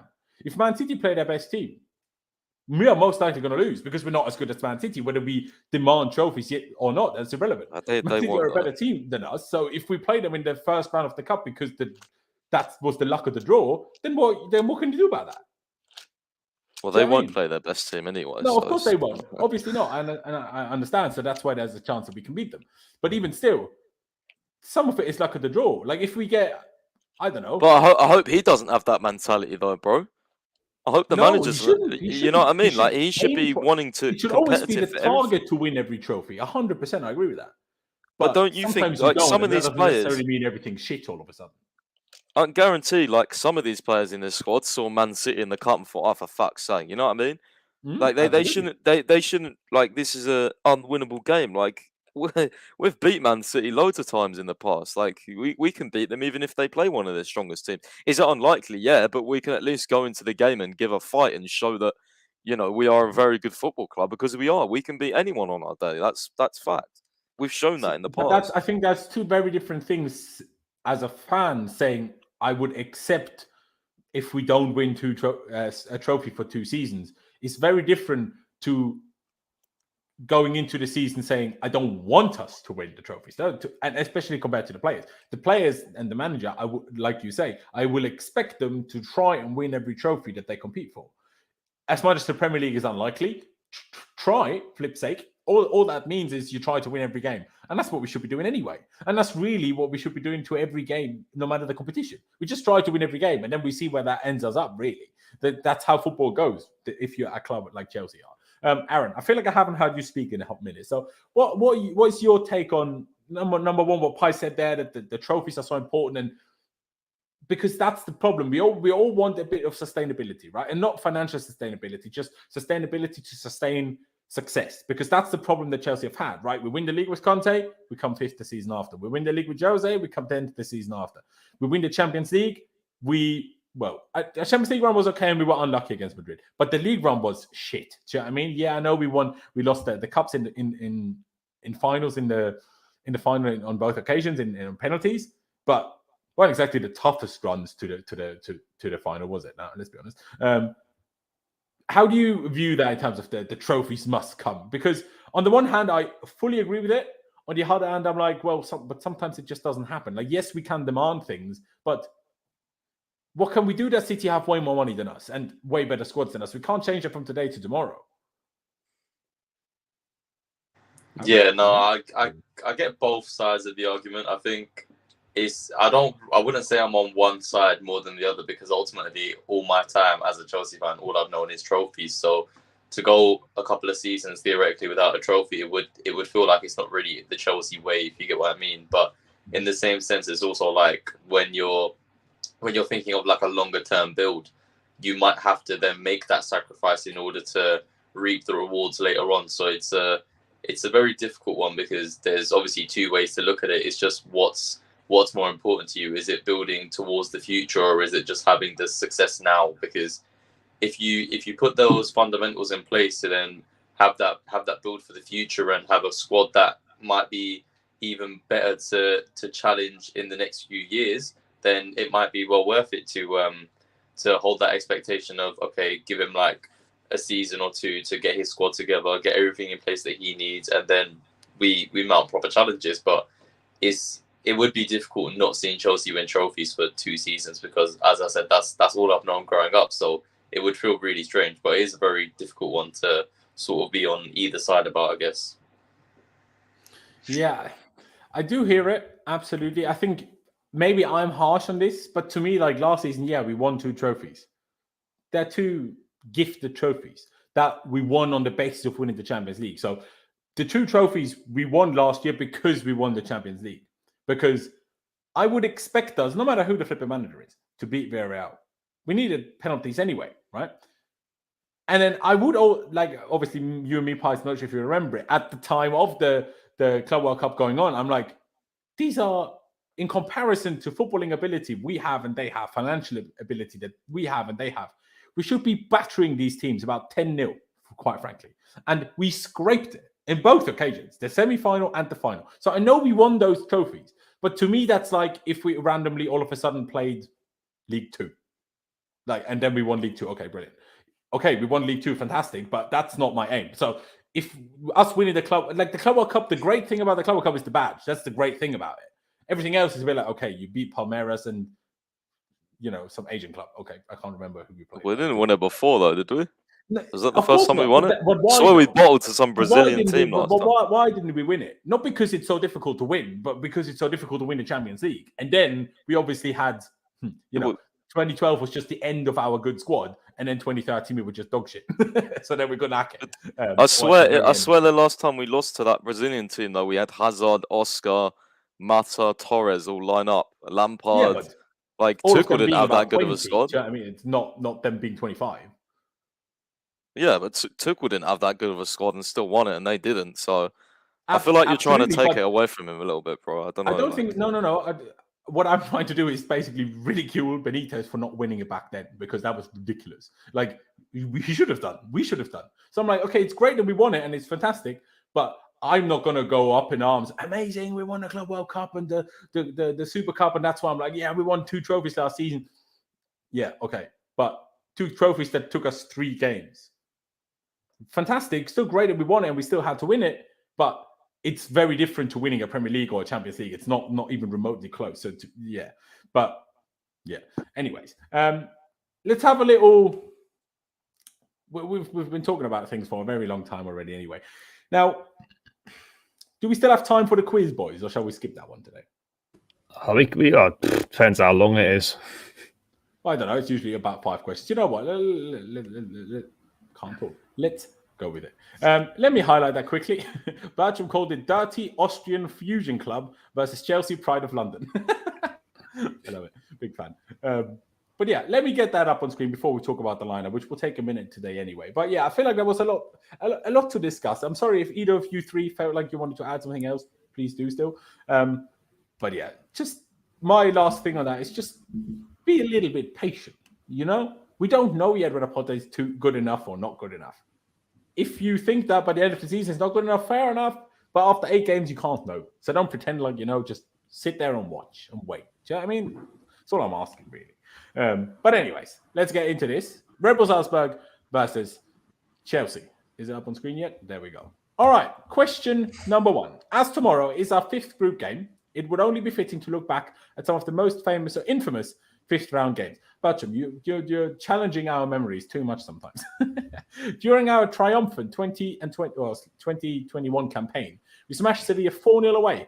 Question is, how many of these goals did he or we score in the first half? Ooh. I saw it was all 4. Do you think all 4 in the first? I thought. No, I think it was 3. I'm going to go 3. The hat-trick was first half, and then we got the pen second half. Go 3. I could be wrong. Yeah, no, you are right. I've just remembered. Yeah, I think you are right. Because Giroud scored that. He scored all 4, but I think the penalty was in the second half. Yeah, it was. I'm just not sure if the third one was also in the second half, potentially. Fuck me, this is a hard question, Bertram. Jesus. This is a tough question, in all honesty. Taking us back to what was this? This was like when there was no fans and everything. Yeah, I'll go 3. Yeah, Aaron, any idea? Yeah, I think I remember it being a first half hat trick, but I'm not 100% sure, so I'm just gonna go with what you guys said, to be honest. Fair dude. All right, we'll go for 3 then. See what it is. Oh, well, he only scored 1 of his goals during the first half. There we go then. There's only 1. Apparently, he did have a half hat trick. Just it happened to be in the second half, I guess. Oh fuck! Oh well. Well, there we are. Bertram, you've marked us right off already. Which Chelsea player scored his first goal? Oh, I know this one. Against Valencia during the 5th match day in 1920. Pretty sure it was Cover. Yeah, absolutely. I remember it. Shot from outside the box, bottom left corner. Yeah. I think it wasn't it when Kovac scored 2 in the same week? He hadn't scored any before that, and he scored 2 in the same week. Yeah, no, it's Cover. Absolutely. I mean, Pice, I assume you agree? Yeah, the volley, and then he did the celebration with the baby thing. Yeah. Or what did he do, like that or whatever he did? I can't even remember. With his nose, yeah. It was first. Oh yeah, with the nose. That's like what it was. Kid he knew. Yeah. Didn't he want to do that celebration for like 2 years? He just hadn't happened to score. Wasn't it something like that? Probably. I think I read that somewhere. But yeah, there you can see it. Mateo Kovacic opened up his Chelsea goal tally with a great equaliser against Valencia. Which interesting team did Chelsea play against to secure our advancement in our otherwise dismal 15-16 season in the 5th round? Which interesting team did Chelsea play? I think it was Malmo, wasn't it? Yeah, absolutely. Must have been. And Willian scoring the free kick. Yeah, because we haven't played any of the other ones. No, exactly. Not in that season anyway. I think it was Malmo. I think it was the first one. No, I don't think we've ever played them. Well, we have obviously played them, but I don't think we played them for a long time. You know what? I think you're mixing up now, Pies. I think because we had Malmo and I think Dynamo Kiev in that group that year. Yeah, maybe. Yes, Malmo. I mean, we get Malmo. We always play Malmo. We do play Malmo a lot. I remember him scoring a free kick. Now, in my head, it is true that free kick of Williams that I'm thinking about, I will say that is actually against Kiev. So that would mean none of them. Maybe it is Tel Aviv, actually. Because how often do Malmo make the Champions League? I still think it's Malmo. How often do Malmo make the Champions League? Didn't we only play them in the Europa League usually? So I thought Malmo's kit's always either Blue. white or that light blue, and I feel like Yeah, it was which like is the same as Kiev, though. They also have white and light. I think it's Malmo. white. It's gonna be It's a interesting. tough one. This Malmo one could be absolutely tricking me. Absolutely, Aaron. Do you reckon is it between those two for you as well? Do you have a rope shout in there? So I don't even remember what happened last week, let alone 15-16. I ain't got a clue. So I'm gonna just even it up and go Malmo because whatever has less, I'll go with that and just even it up. Oh, okay. Okay, Pies, do you want to settle on one? Are you going to go Malmo? Are you going to go Tel Aviv? I'm going for the first one, Maccabi. I'll go first one as well. So we do 2-2. All right. 2 went for 1, 2 went for 4. Steaua Bucharesti. Oh, it was. Look I knew at us it. go, Pies. Come I on. fucking knew it. Oh, I just had a feeling it was not I Malmo. don't even. I don't remember that at all. Well, looking at this picture, Willian still scored a free kick anyway. Oh, there we go then. Just Willian 15-16 vibes, man. What a time. What a time to be alive. What a time to be a Willian fan. It's almost as good as now for Fulham, man. Flip sake. Look at, someone said this on Twitter and was like, for years we begged Chelsea to replace Willian and Pedro. We did, just with worse players. Flipping brilliant. But anyway, Chelsea, they've got European pedigree. A great way to show this is by boasting a little about all our major finals. During the 17-18 season, we played our 5th match day game at a stadium where we've also played a European final. It's one of the first two. I reckon it could be the Luzhniki. Wait, Chelsea? Because the Luzhniki Stadium hosted a 2008 final when we lost to United on penalties. Okay, let me just think. 17-18. 17-18 was Conte's second season. Was the Kante season. And then obviously Amsterdam, we played obviously that Europa League final. Yeah, we played Europa League final there as well, didn't we? Yeah, and then we played them in the group stages the year with Frank. Yeah. Okay, so let's think. Who did we have in the group under Conte? Atletico and who else? We had like Karabag or something, weren't it? So that could be Baku then. No, we didn't play. We didn't play in the Olympics. Did we play Baku? Trust me, we played Karabag because Hazard, Williams scored. Zappacosta scored that banger. At home to Karabag, yeah, fact. I remember the away game. Do you reckon it's Baku then? It might be. Yeah. I think it we'll go with that then. We'll go with that. Dragao, that's the Porto Stadium, and we definitely we'll go with Baku. I reckon so. Aaron, you gonna go as well? Yep. Have I done it with Karabag? Yeah, it is. Look at us go. Yeah. Who had that Karabag shout? Me. There you go. Fair play, Pies. You get a standing ovation. Okay, just an ovation. I'm not standing up, but 3 points. 3 points for me. Double points. Treble points. Fair play. The Pride of London smashed Karabag, which like you say, the carrier bag. 4-0 at the Baku Olympic Stadium, where Arsenal a year later would meet their maker. What a day that final was. Loved it. Anyways, Chelsea always seemingly play well in their 5th game, playing scorchers like the 4-0 to Juve last year. But what is the last team we lost to in the 5th game of a UCL campaign? Mate, how the flip am I supposed to know that? In the 5th game. I reckon, I swear we lost to Basel away, like in one of the Mo Salah games, which basically made us buy him. I don't know if it was like 13-14 season, maybe. You got to think, did we lose to any of these other teams?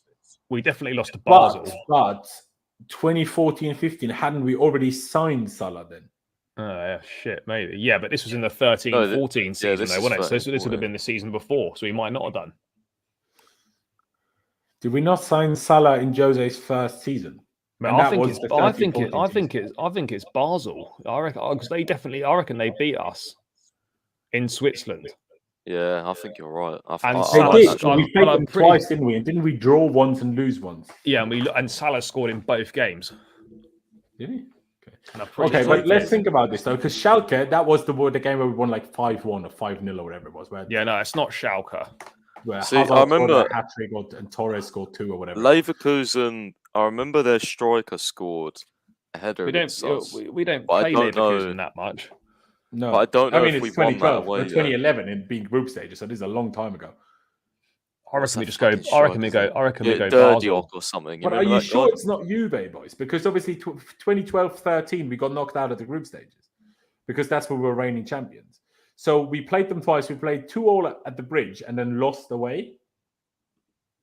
Couldn't it be Juve for that reason? I don't remember. I don't know. Well, I'm saying Basel, but whatever the majority wants. I'll go Juve. Pice, what you're going to go? I'm going to go Leverkusen. Why not? All right, Aaron, are you 'Cause I going to remember make their it a full striker house and go scoring. Schalke? But I'm telling you, it's not Schalke. Now that you've told me it's not, I'm not gonna make it a full house. I'll go with you because you had a little bit of a spark in your brain there with Juve, and I'm liking where that was going. So I'll rock with you on this one. All right. The only thing might be we maybe have lost to Juve. It just might not have been the 5th match day that season. That's the only thing. I don't know if March was doing us that hard. Fair play. Fair play, Charlie. Fair play. Yeah, absolutely. Somehow lost to stubborn Basel back in 2013-14. Yeah, fair play. What a nice away shirt that was as well, by the way. I loved it. Big fan. But anyways, move on then. Final question. Oh, I'm just struggling with these ones, even though I do actually know who that is. But let's wait. Final question. Golden goal scorer, Chelsea versus Man City, October 27th, 2013. Now, Torres obviously scored the very late winner. But who scored the initial 1-0? Aguero equalized in the meantime. Who scored the goal in the meantime? Now, I was pretty sure at the beginning, but now the longer I'm looking at this picture, the less sure I am. I was going to say, like, that sort of celebration looks kind of like Hazard, but I don't think... Yeah. Was Demba Ba here in this season? No, he wasn't, was he? No, this is way before him. He was here, yeah. Yeah, he Was was. he? Yeah. Do you reckon it was him? It could be. I'm just looking at that celebration. Or did we still have... Who else did we have in centre forward? What's his name? Though, didn't we have someone else? Who was the other French geezer? Remy. No, Remy was the season after. That season, Remy was the season. I like Remy, man. I love that guy. I don't know why I just really liked him. Mate, I actually think it's Bar. What do you think of Andre Schürrle? I was about to say that. That was my shout before I said Hazard. But I'm going to stick with my guns. I'm going to stick with Demba Ba because I was right last time with Bar, so I'm going to go Bar. I'm going Hazard because of that celebration. Right. So, I mean, I'm a bit of a weird. I'm not sure if anyone else is like this. But I'm trying to analyze the when I was boots a as well. kid, when I was a kid, and playing FIFA career mode, I was always like trying to give I was always looking at which boots which players wore, right? Yeah. So it's like trying to give them the latest up to date boots. These are Adidas boots, so it can't be Hazard because Hazard is Nike. Was always. Oh shit, is it? Yeah. All right. So it can't, but Bar was Adidas. Schürrle was Adidas as well. Now, it could theoretically also be, obviously, Salah. I think, now apparently he didn't play for us this season, so maybe it can't be Salah, but I thought he played in that. Torres not scored twice. I remember Salah missing sitters in that kit. Didn't he score against Arsenal in this kit? Salah was it? Wait, you sure Torres didn't score a brace, or was that only the winner? No, I think I'm pretty sure he only scored the winner. Oh. Yeah, I'm going Demba Ba. I think Demba Ba could be a shout, Yeah, I think he's right, actually, yeah. I think it is Bar now. I can't think of who else it would be. I was going to say Oscar, but I don't think he's scored in a lot of the big games. Mm-mm. Could it be anyone from further down on the pitch, like Ramirez or? No, I don't think so. No, you know what? I think it's Bar actually, because look at it's quite a big build. To be fair, he's quite big. His shoulders, especially. I think he might be a show. Yeah. All right, let's go with Bar.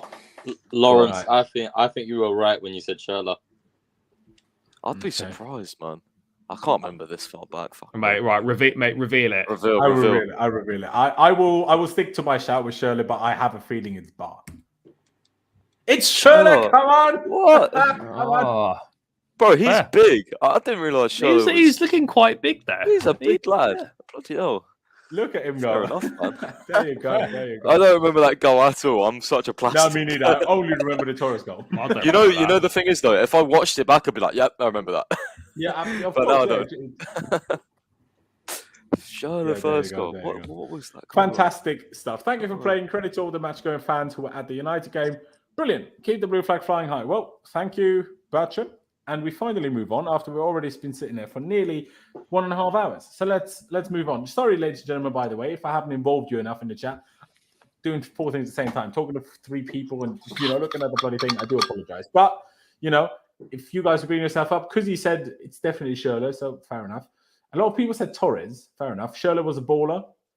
I was thinking Schürrle, that celebration. See, it was also the celebration that made me think it, because I feel like Bar wouldn't do a 2-fist celebration. I don't know why. It's just someone didn't feel right. But hey, the only reason why I said Hazard, because that's all he used to do. He used to pump his fist and do a knee slide. That's true. That's Yeah. and then I you would said have. I about might the have gone boots. Hazard if I didn't know the Adidas boot thing. Yeah. That's why I knew it couldn't be Hazard. Now, what I put up on screen now, ladies and gentlemen, is the formation Chelsea played after this 36. I can never say 30 something, whatever. After Cucurella was subbed off. Do you at all feel like we could play a 4-1-2-1-2 or a 4-4-2 diamond, if you want to call it that? I'm pretty sure, at least in the last game, Salzburg played this formation against us. So maybe also in that sense, mirroring them, then we just have the better players. We could beat them. Are either of you at all thinking about playing this formation now that we played it for an hour against United? Or I'd play a 4. A back 4, but then what in front of that? Well, probably I'd probably go 4-3-3, but again, that can quite easily switch to a diamond if needed. But I think a back 4, given the fact there's no Koulibaly, and Cucurella has been suspect playing left centre back the last few games. It has to be a 4 for me. No, I'd absolutely go with the 4 as well. I'm just not sure about what we should do ahead of that. Aaron, what about you? Would you fancy at all a diamond? I said this to Pies in the afternoon. I'm like, since Ancelotti, I can't remember us ever playing a diamond. So just for intrigue, I'd like to see us do it, kind of. Yeah, I wouldn't mind it, to be honest. Like having Mason Mount sort of just in behind the 2 strikers, I think it would be quite effective, to be honest. And especially with the way that we played a lot better once we had that third man come on in the midfield and sort of play with like a 3 in midfield, and then having Mason a little bit further forward, I think it could work really well. So I'd be behind that. Okay. Pies, what about you? Would you like to see a 4-3-3? I think we all agree that we're going to play a 4, especially with the little centre backs we have available anyway. But would you like 4-3-3? Would you like 4-2-1, 4-2-3-1? Sorry, would you like a diamond? Like, what about you? It's interesting because, like, I felt like, I don't know.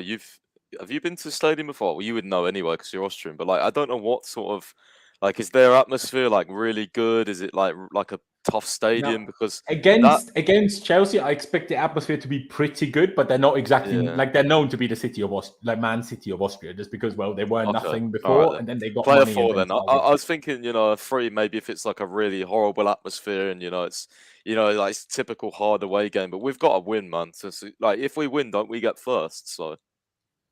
I think only if Milan and Zagreb draw, then we are guaranteed first. And if we win, regardless of the other result, then we guarantee qualification.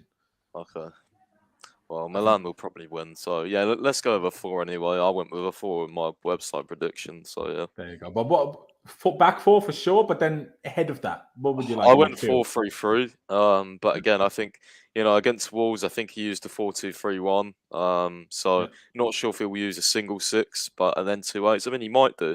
Because I thought the Wolves was a 4-3-3 anyway, but apparently it wasn't according to Google and stuff. But I thought it was always Mount and which game? What's his name?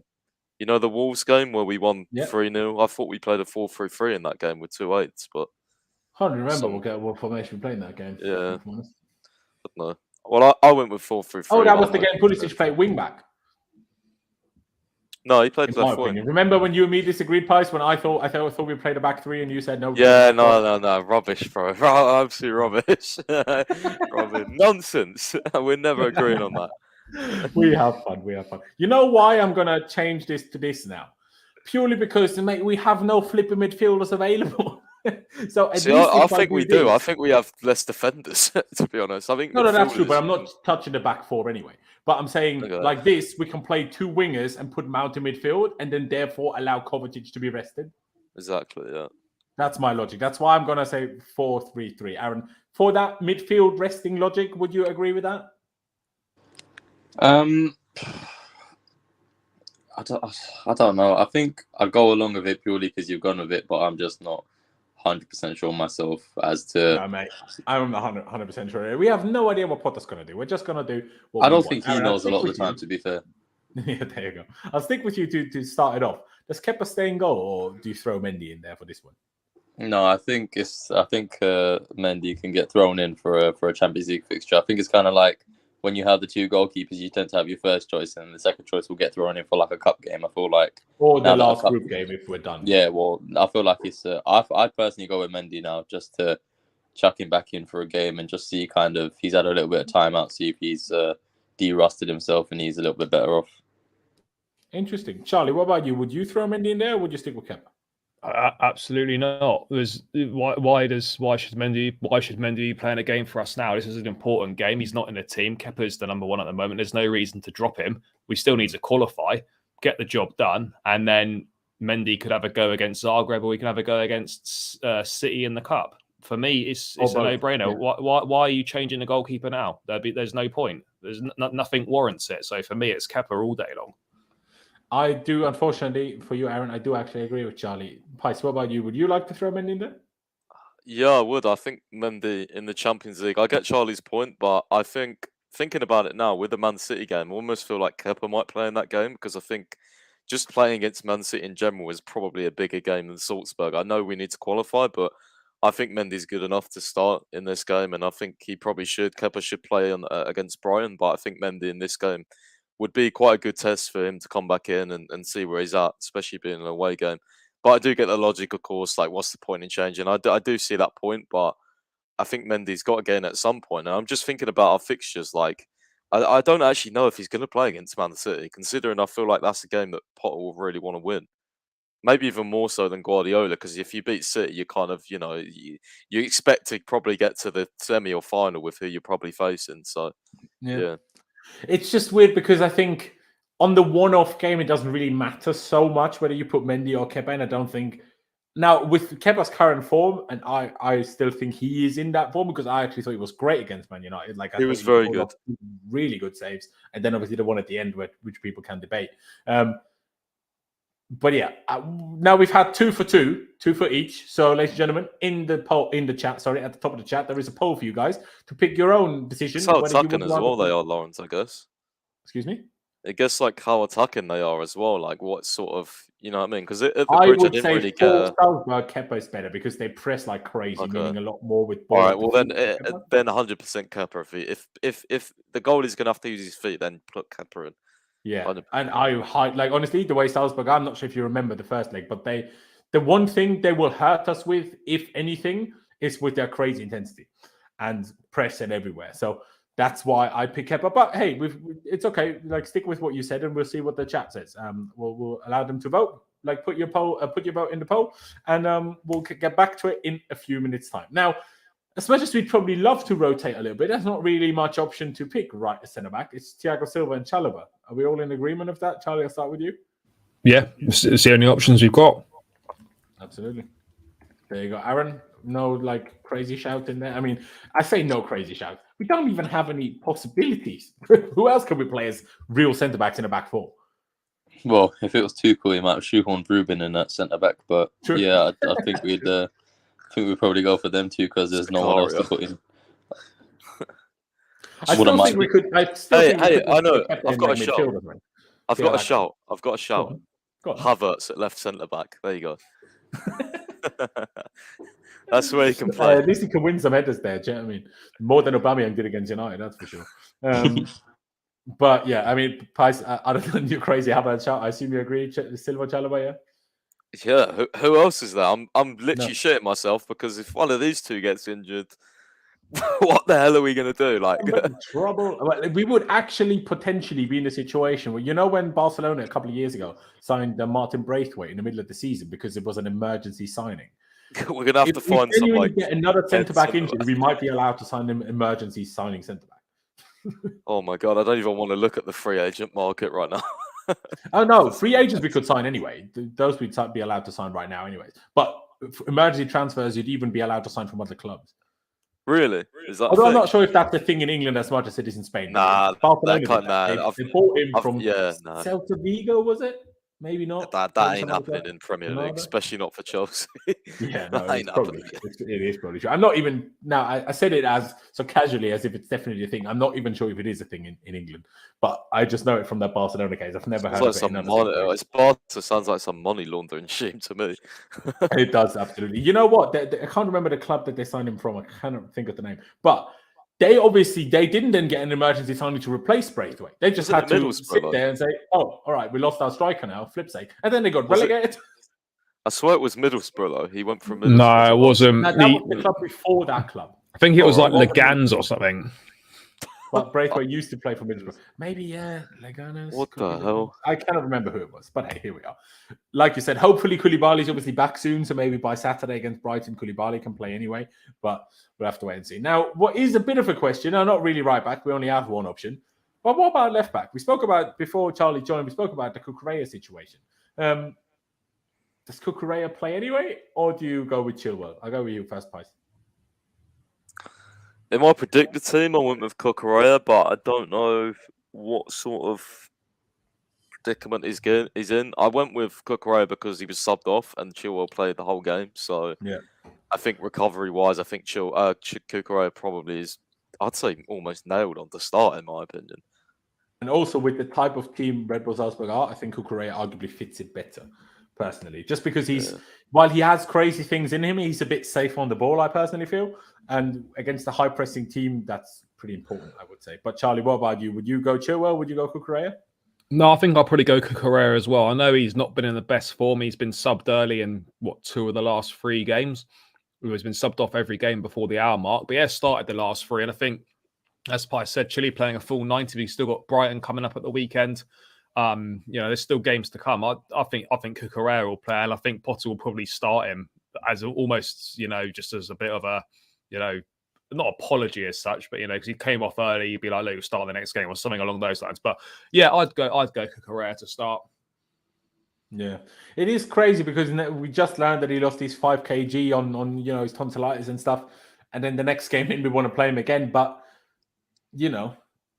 like you said, he was subbed off after half an hour, so he should just be in a better condition. Aaron, what about you? Would you go Chilwell? Would you go Cucurella? Yeah, I'd go Cucurella for the same reason that he had more recovery, but it's kind of like they've both been pretty shit. So picking either one, it doesn't really matter. They've both been quite arse, so it's really take your pick with them. But because he came off early, probably Cucurella. There you go. All right then, Cucurella on the left, on the right. I mean, unless someone's gonna make a crazy shout, Aspie, yeah. Because who else can we possibly play, Aaron? Literally nobody else, so only by default, but not by choice, by default. No, exactly. Can't honestly, the most likely one you could probably put there is like Broyard one. Do you know what I mean? Charlie, Aspie, yeah. You can't think of another random. Yeah, nah, Aspie. There's no one else. No, there isn't. And Pice, same thing, yeah. Yep. All right, let's get to midfield then, because we're talking about potentially a lot of rotation. At least Pice touched on that earlier. So far, we've rotated, well, I guess kind of Cucurella because he only played half an hour of the last game. But otherwise, it's the same team, potentially with the goalkeeper, although their chat is certainly leaning towards Kepa at the moment. But in midfield, especially as this real 6, are we really going to throw in Zakaria here in a game that... Because if we lose, it's also really not good. If we lose, we could again be almost in trouble of not qualifying. So... Zakaria is not playing. Exactly. So it's got to be Jorginho. Really, yeah, it will be Jorginho. Fair enough. Pites, would you go Jorginho as well, or would you throw a rotation in there at that position? I did go Jorginho, but I also think it could be Ruben. Well, it's the 6. Okay, but I think Ruben's played more than Jorginho. He has, but I don't know. He was on the press conference today, and usually when they're on the press conference means they're starting. So that was he might still start anyway, just not at the 6, I guess. But we'll see. Yeah, but I didn't have him as one of my 8s this game, so I did go with Jorginho though. So stick with him, I think. Okay. Aaron, then Jorginho as well. Yeah, I think it has to be. We don't really have anyone else who can really sit in and play that 6 other than him, who's available at least. So no choice. Exactly that. Exactly. All right, then the 2 8s. I'll say mine first. I would pick let's just do them one go. Why not? Gallagher is one of them. I'm not sure which one of them, but one side doesn't really matter which side. I'm not sure if I want to throw Mount in there again now because I really want us to win this game. Number 1, because I'm there. Number 2, because then we qualify for the knockouts. But the guy has still started every game under Graham Potter. Do we need to just have to give him a rest? Is there no other option? And then if Mount's rested, I guess it has to be Ruben again. So it's kind of between those 2 in my head. So I'm actually going to only decide on Gallagher and let you guys help me out with the other one. Charlie, I'll let you go first on this one again. Gallagher for you as well. Well, I mean, I I was more thinking I was going to play Gallagher. I don't know why I'm pointing on the screen because it's not going to. That's stupid. But I was going to play him on the right hand side in that player 9 position. I was going to stick Gallagher there, but Okay. But if I would have probably gone Ruben and Mount in those two positions in the two 8s, and I would have played Gallagher right side. But if Gallagher's in the middle, I'd probably have Mount alongside him. Okay. I mean, you can still throw in Gallagher. I feel like in a 4-3-3, I don't really want Gallagher or Mount in that wing position because, you don't have wing backs behind them. You just have fullbacks. So that means they actually have to act like wingers. And neither Mount nor Gallagher are wingers. You know what I mean? So like in a 3-4-3, when there are these inside positions with the wing backs behind them, then play them there. Mount, I just Gallagher. can't see him not starting Mount in this game. Potentially. And Pice obviously made a good Thing is, point. though, That Ruben if- did the press conference, when does Mount get a rest though? If it's not this game? Zagreb. Well, I don't know. At the World Cup, when Southgate won't start him. Yeah. But it's a tough one. Pice, then, would you put Gallagher in the midfield 3? And then what about the other one? I did previously go for Gallagher and Mount. Found it interesting though. He's been playing Chukwuemeka quite a lot off the bench. I was surprised he Chukwuemeka is came maybe on. a shout, absolutely. I don't think he'll start. But I was thinking if it's Chukwuemeka, it's going to be not with Gallagher. There's no way he'll play too inexperienced. He'll be one or the other, in my opinion. So True, yeah, that's a shout. probably go with Gallagher just because I think he's Played probably got a little bit of more of a foothold. Mhm. But yeah, he's I think he really likes Chukwuemeka, and I do too. I think he's really good. Yeah. I don't know whether to go Mount. I'm going to go Mount. Yeah, I'm going to go Mount. Okay, Aaron, Gallagher on the one hand. Are you going to agree with that? And then what about the other one? I sort of echo a little bit what more Charlie said in terms of Gallagher maybe being slightly off that right side because I can't see him dropping Mount. And considering Ruben did the pre-match press conference, they tend to have quite a big role in the game when they sit in with that. So if you've got Ruben doing that, Gallagher who started against Brentford and had to come off after 15 and then didn't start against United, probably going to Maybe we need to go back to the diamond because that kind of solves that issue. Yeah, having the diamond with Ruben and Gallagher as the 8s and then Mount in the 10. Could do that. I mean, I actually think Mount is probably more suited to an 8 than Gallagher is personally, but you can either or you can swap it around, but those 3 is what I think will play in that midfield. Happy with that. Because Mount is the most comfortable off the left, isn't he? So that's why I probably think it's most likely like this, if anything. So I don't agree with the guy behind the strikers now though. Would you rather it like this? Do you think it's more valid then? Yeah, but I would still choose someone different. I'd still have Mount in the 8 and I'd have someone different in the 10. Okay. What, and then we have Pulisic and Breyer as twin strikers? No, I'd have Pulisic in the 10. And then Havertz and Breyer? Havertz and Breyer, yeah. Oh, Jesus. Because I think Havertz does best in a 2 striker, and I think with Breyer, he can ghost off with the players Breyer attracts. I think Havertz can ghost off him, and Pulisic in a 10. I've always liked him there, so I think he plays it well. Okay, but then I still think it's potentially going to be Gallagher and no Ruben, or Ruben and no Mount, because I see that as a possibility. Maybe it's no Gallagher then. Maybe it's Mount and Ruben. Maybe Gallagher doesn't start. But I just, how after the United game, he literally said against Salzburg, there's going to be a lot of the players that haven't played a lot of minutes today. And Ruben played a lot of minutes, Mount played a lot of minutes. Do you know what I mean? So that's why I'm like, are they really going to both start? I'm not sure.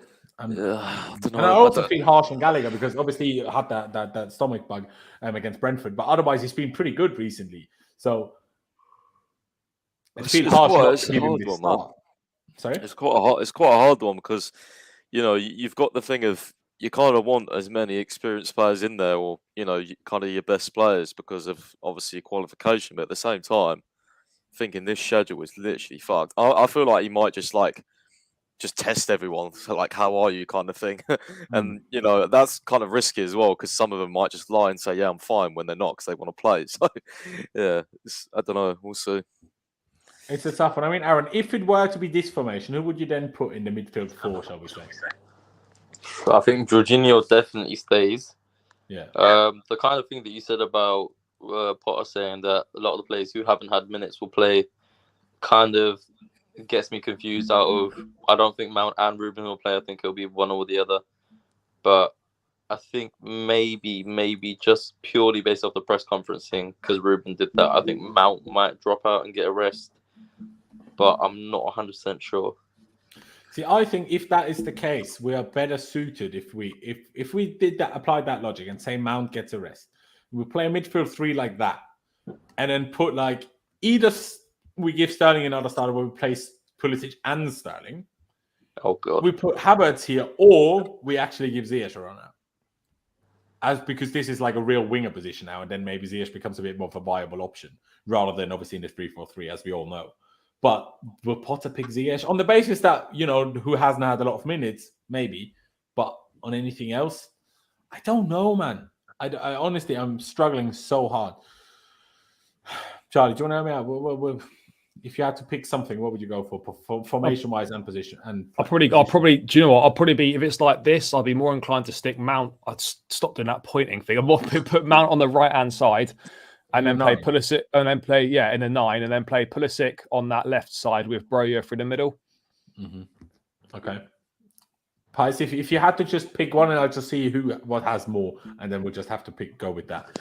Would you rather the diamond and then with Pulisic as the 10, or would you rather the 4-3-3?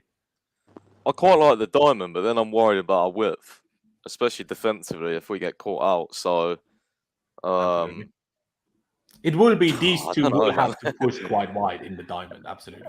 Yeah. I mean, Gallagher can do that. Ruben, he's played quite a bit. I mean, he's playing wing back, so I assume he can do that. Yeah. Don't know. I guess you can paint it up like this if you want. I mean, I don't hate the idea, you know, if we put Pulisic here, and then I will just say, in my 4-3-3, I went with Pulisic, Broja, and I actually went with Ziyech on the right because I don't think he's going to get completely isolated out of the squad. I feel like this might be a game where we think, oh my God, like that's a big call. But I feel like he might start Ziyech, especially just for like creativity reasons as well. Try something different, you know, because he's not seen him yet. Yeah, so, I agree on the one hand. Whatever, it better not be Havertz. I would also be surprised if Havertz doesn't start. And if Havertz starts on the wing, my eyes are going to be through the roof. I'm just, if it's a 4-3-3, I'm concerned that Broja doesn't and Havertz starts up top. Oh God, that would be. Broja might as well just walk at that point. Poor guy. Yeah, honestly, because especially against Salzburg, with them being so aggressive, they leave space behind. Even against us, I guarantee that they will. So what more do you want than Broja? Have you seen him run? The guy's faster than flipping light. Yeah, nah. Brentford showed us, bro. Those balls in behind, even down the sides, he can run the channels. Like he can stretch teams. He has to start. That's not even a debate for me. Yeah. All right. Fuck knows what formation. He might just go 3-4-3, and we're going to be like, what the fuck's this? when we and play Cucurella left centre back again, and then play. Yeah. I mean, you know what? Actually, and then with the Pulisic left wing back thing, you might just do that again. Yeah, maybe. I mean, in the first game against Salzburg, we haven't even mentioned that yet. In the first game against Salzburg, we played a back three with Sterling at left wing back. So he certainly did that in the first game. Now, would you say it worked? I guess somewhat debatable. But in the first leg, we played I guess let me shift it a little bit. But then would Aspie still play? I don't know. Okay. If Pulisic is the wing back, and he still played a midfield three against Salzburg in the first leg, interestingly, like a 1-6-2-8, even though we played a three back.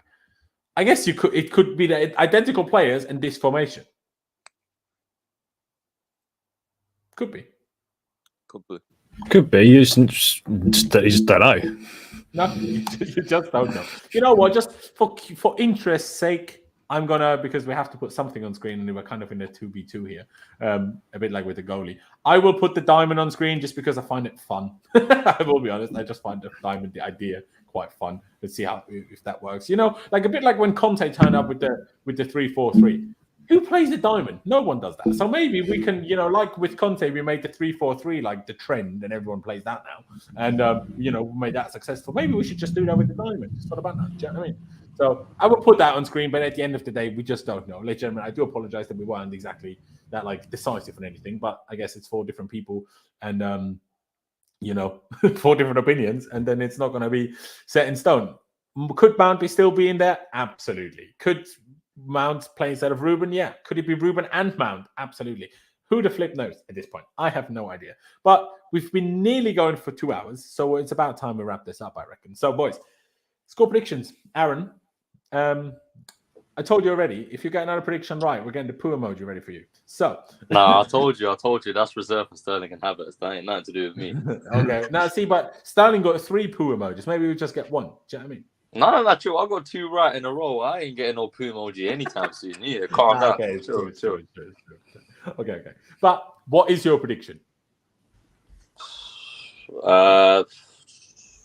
It's all going to depend on how we shape up because none of us have a clue what he's going to go with. We don't even know if it's going to be a back 3, a back 4. So very dependent upon that. But I reckon we keep a clean sheet because I think it's a little bit more sturdy at the back than it was before when we played the first game against Salzburg. So I'll probably go with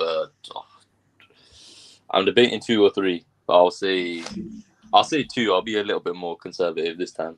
I'll go 2-0.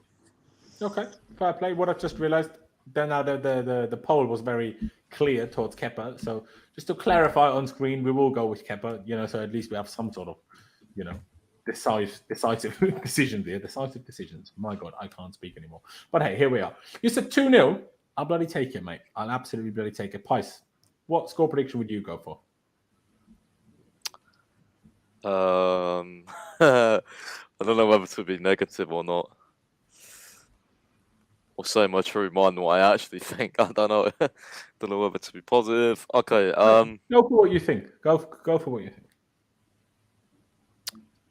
I'm gonna say. See, my heart says 2-1 Chelsea. My head kind of says 2-1 Salzburg. So I'm gonna go 2-1 Salzburg. I don't know because we're away, and I feel like hey, go for it, bro. Go for it. And hopefully, we all know you want to be wrong, so Of course. There you go. Charlie, who about you? We've had a 2-0 to Chelsea and a 2-1 to Salzburg. What are you going to go for?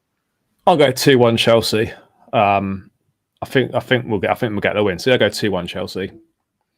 I will be the one that goes for the 3 goals. I'll say 3-1, not 3-0. I feel like with the way Salzburg play, I wouldn't be surprised if we concede.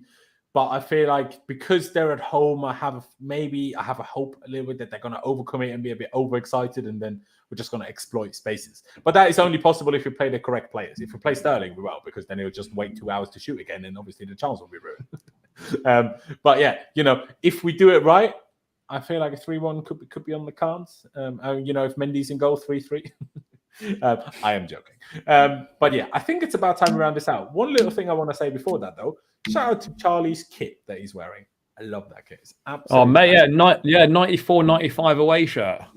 Mate, it's absolutely banging. It doesn't like it. You wouldn't assume, especially more modern day fan, would be like, how the flip is that a Chelsea shirt in terms of colours? But slaps, honestly, I love it. Big it's all right, yeah. There you go. On that note, please, ladies and gentlemen, do subscribe to Charlie's channel. Link is, as always, of course, down in the description. The Blues Brothers. Please do also check out Pice's website, chelseafc365.com, for all your latest Chelsea news, whether it's pre-game articles, post-game articles, all sorts of business. Now, Aaron still doesn't have things to link, but shout out Aaron. On my end, I don't know yet for sure if I will do some sort of post-match content at the ground in terms of like a live stream off my phone. Because, I used to do that in like review style, but now we just do play rights, isn't it? So I'm not little vlog, Laurenz. Yeah, get a little vlog going. Get a little vlog going, mate. Sorry? Get a vlog going. Maybe I should, But mate, give the people what they want. Yeah, but who knows if they even want that?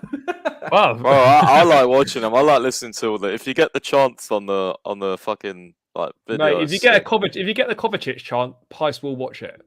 Retweet guaranteed. You know what? If I hear the Kovacic sound, I will just record it and send it to Pice. Anyway. Retweet guaranteed. There you go. So you're gonna at least enjoy that one.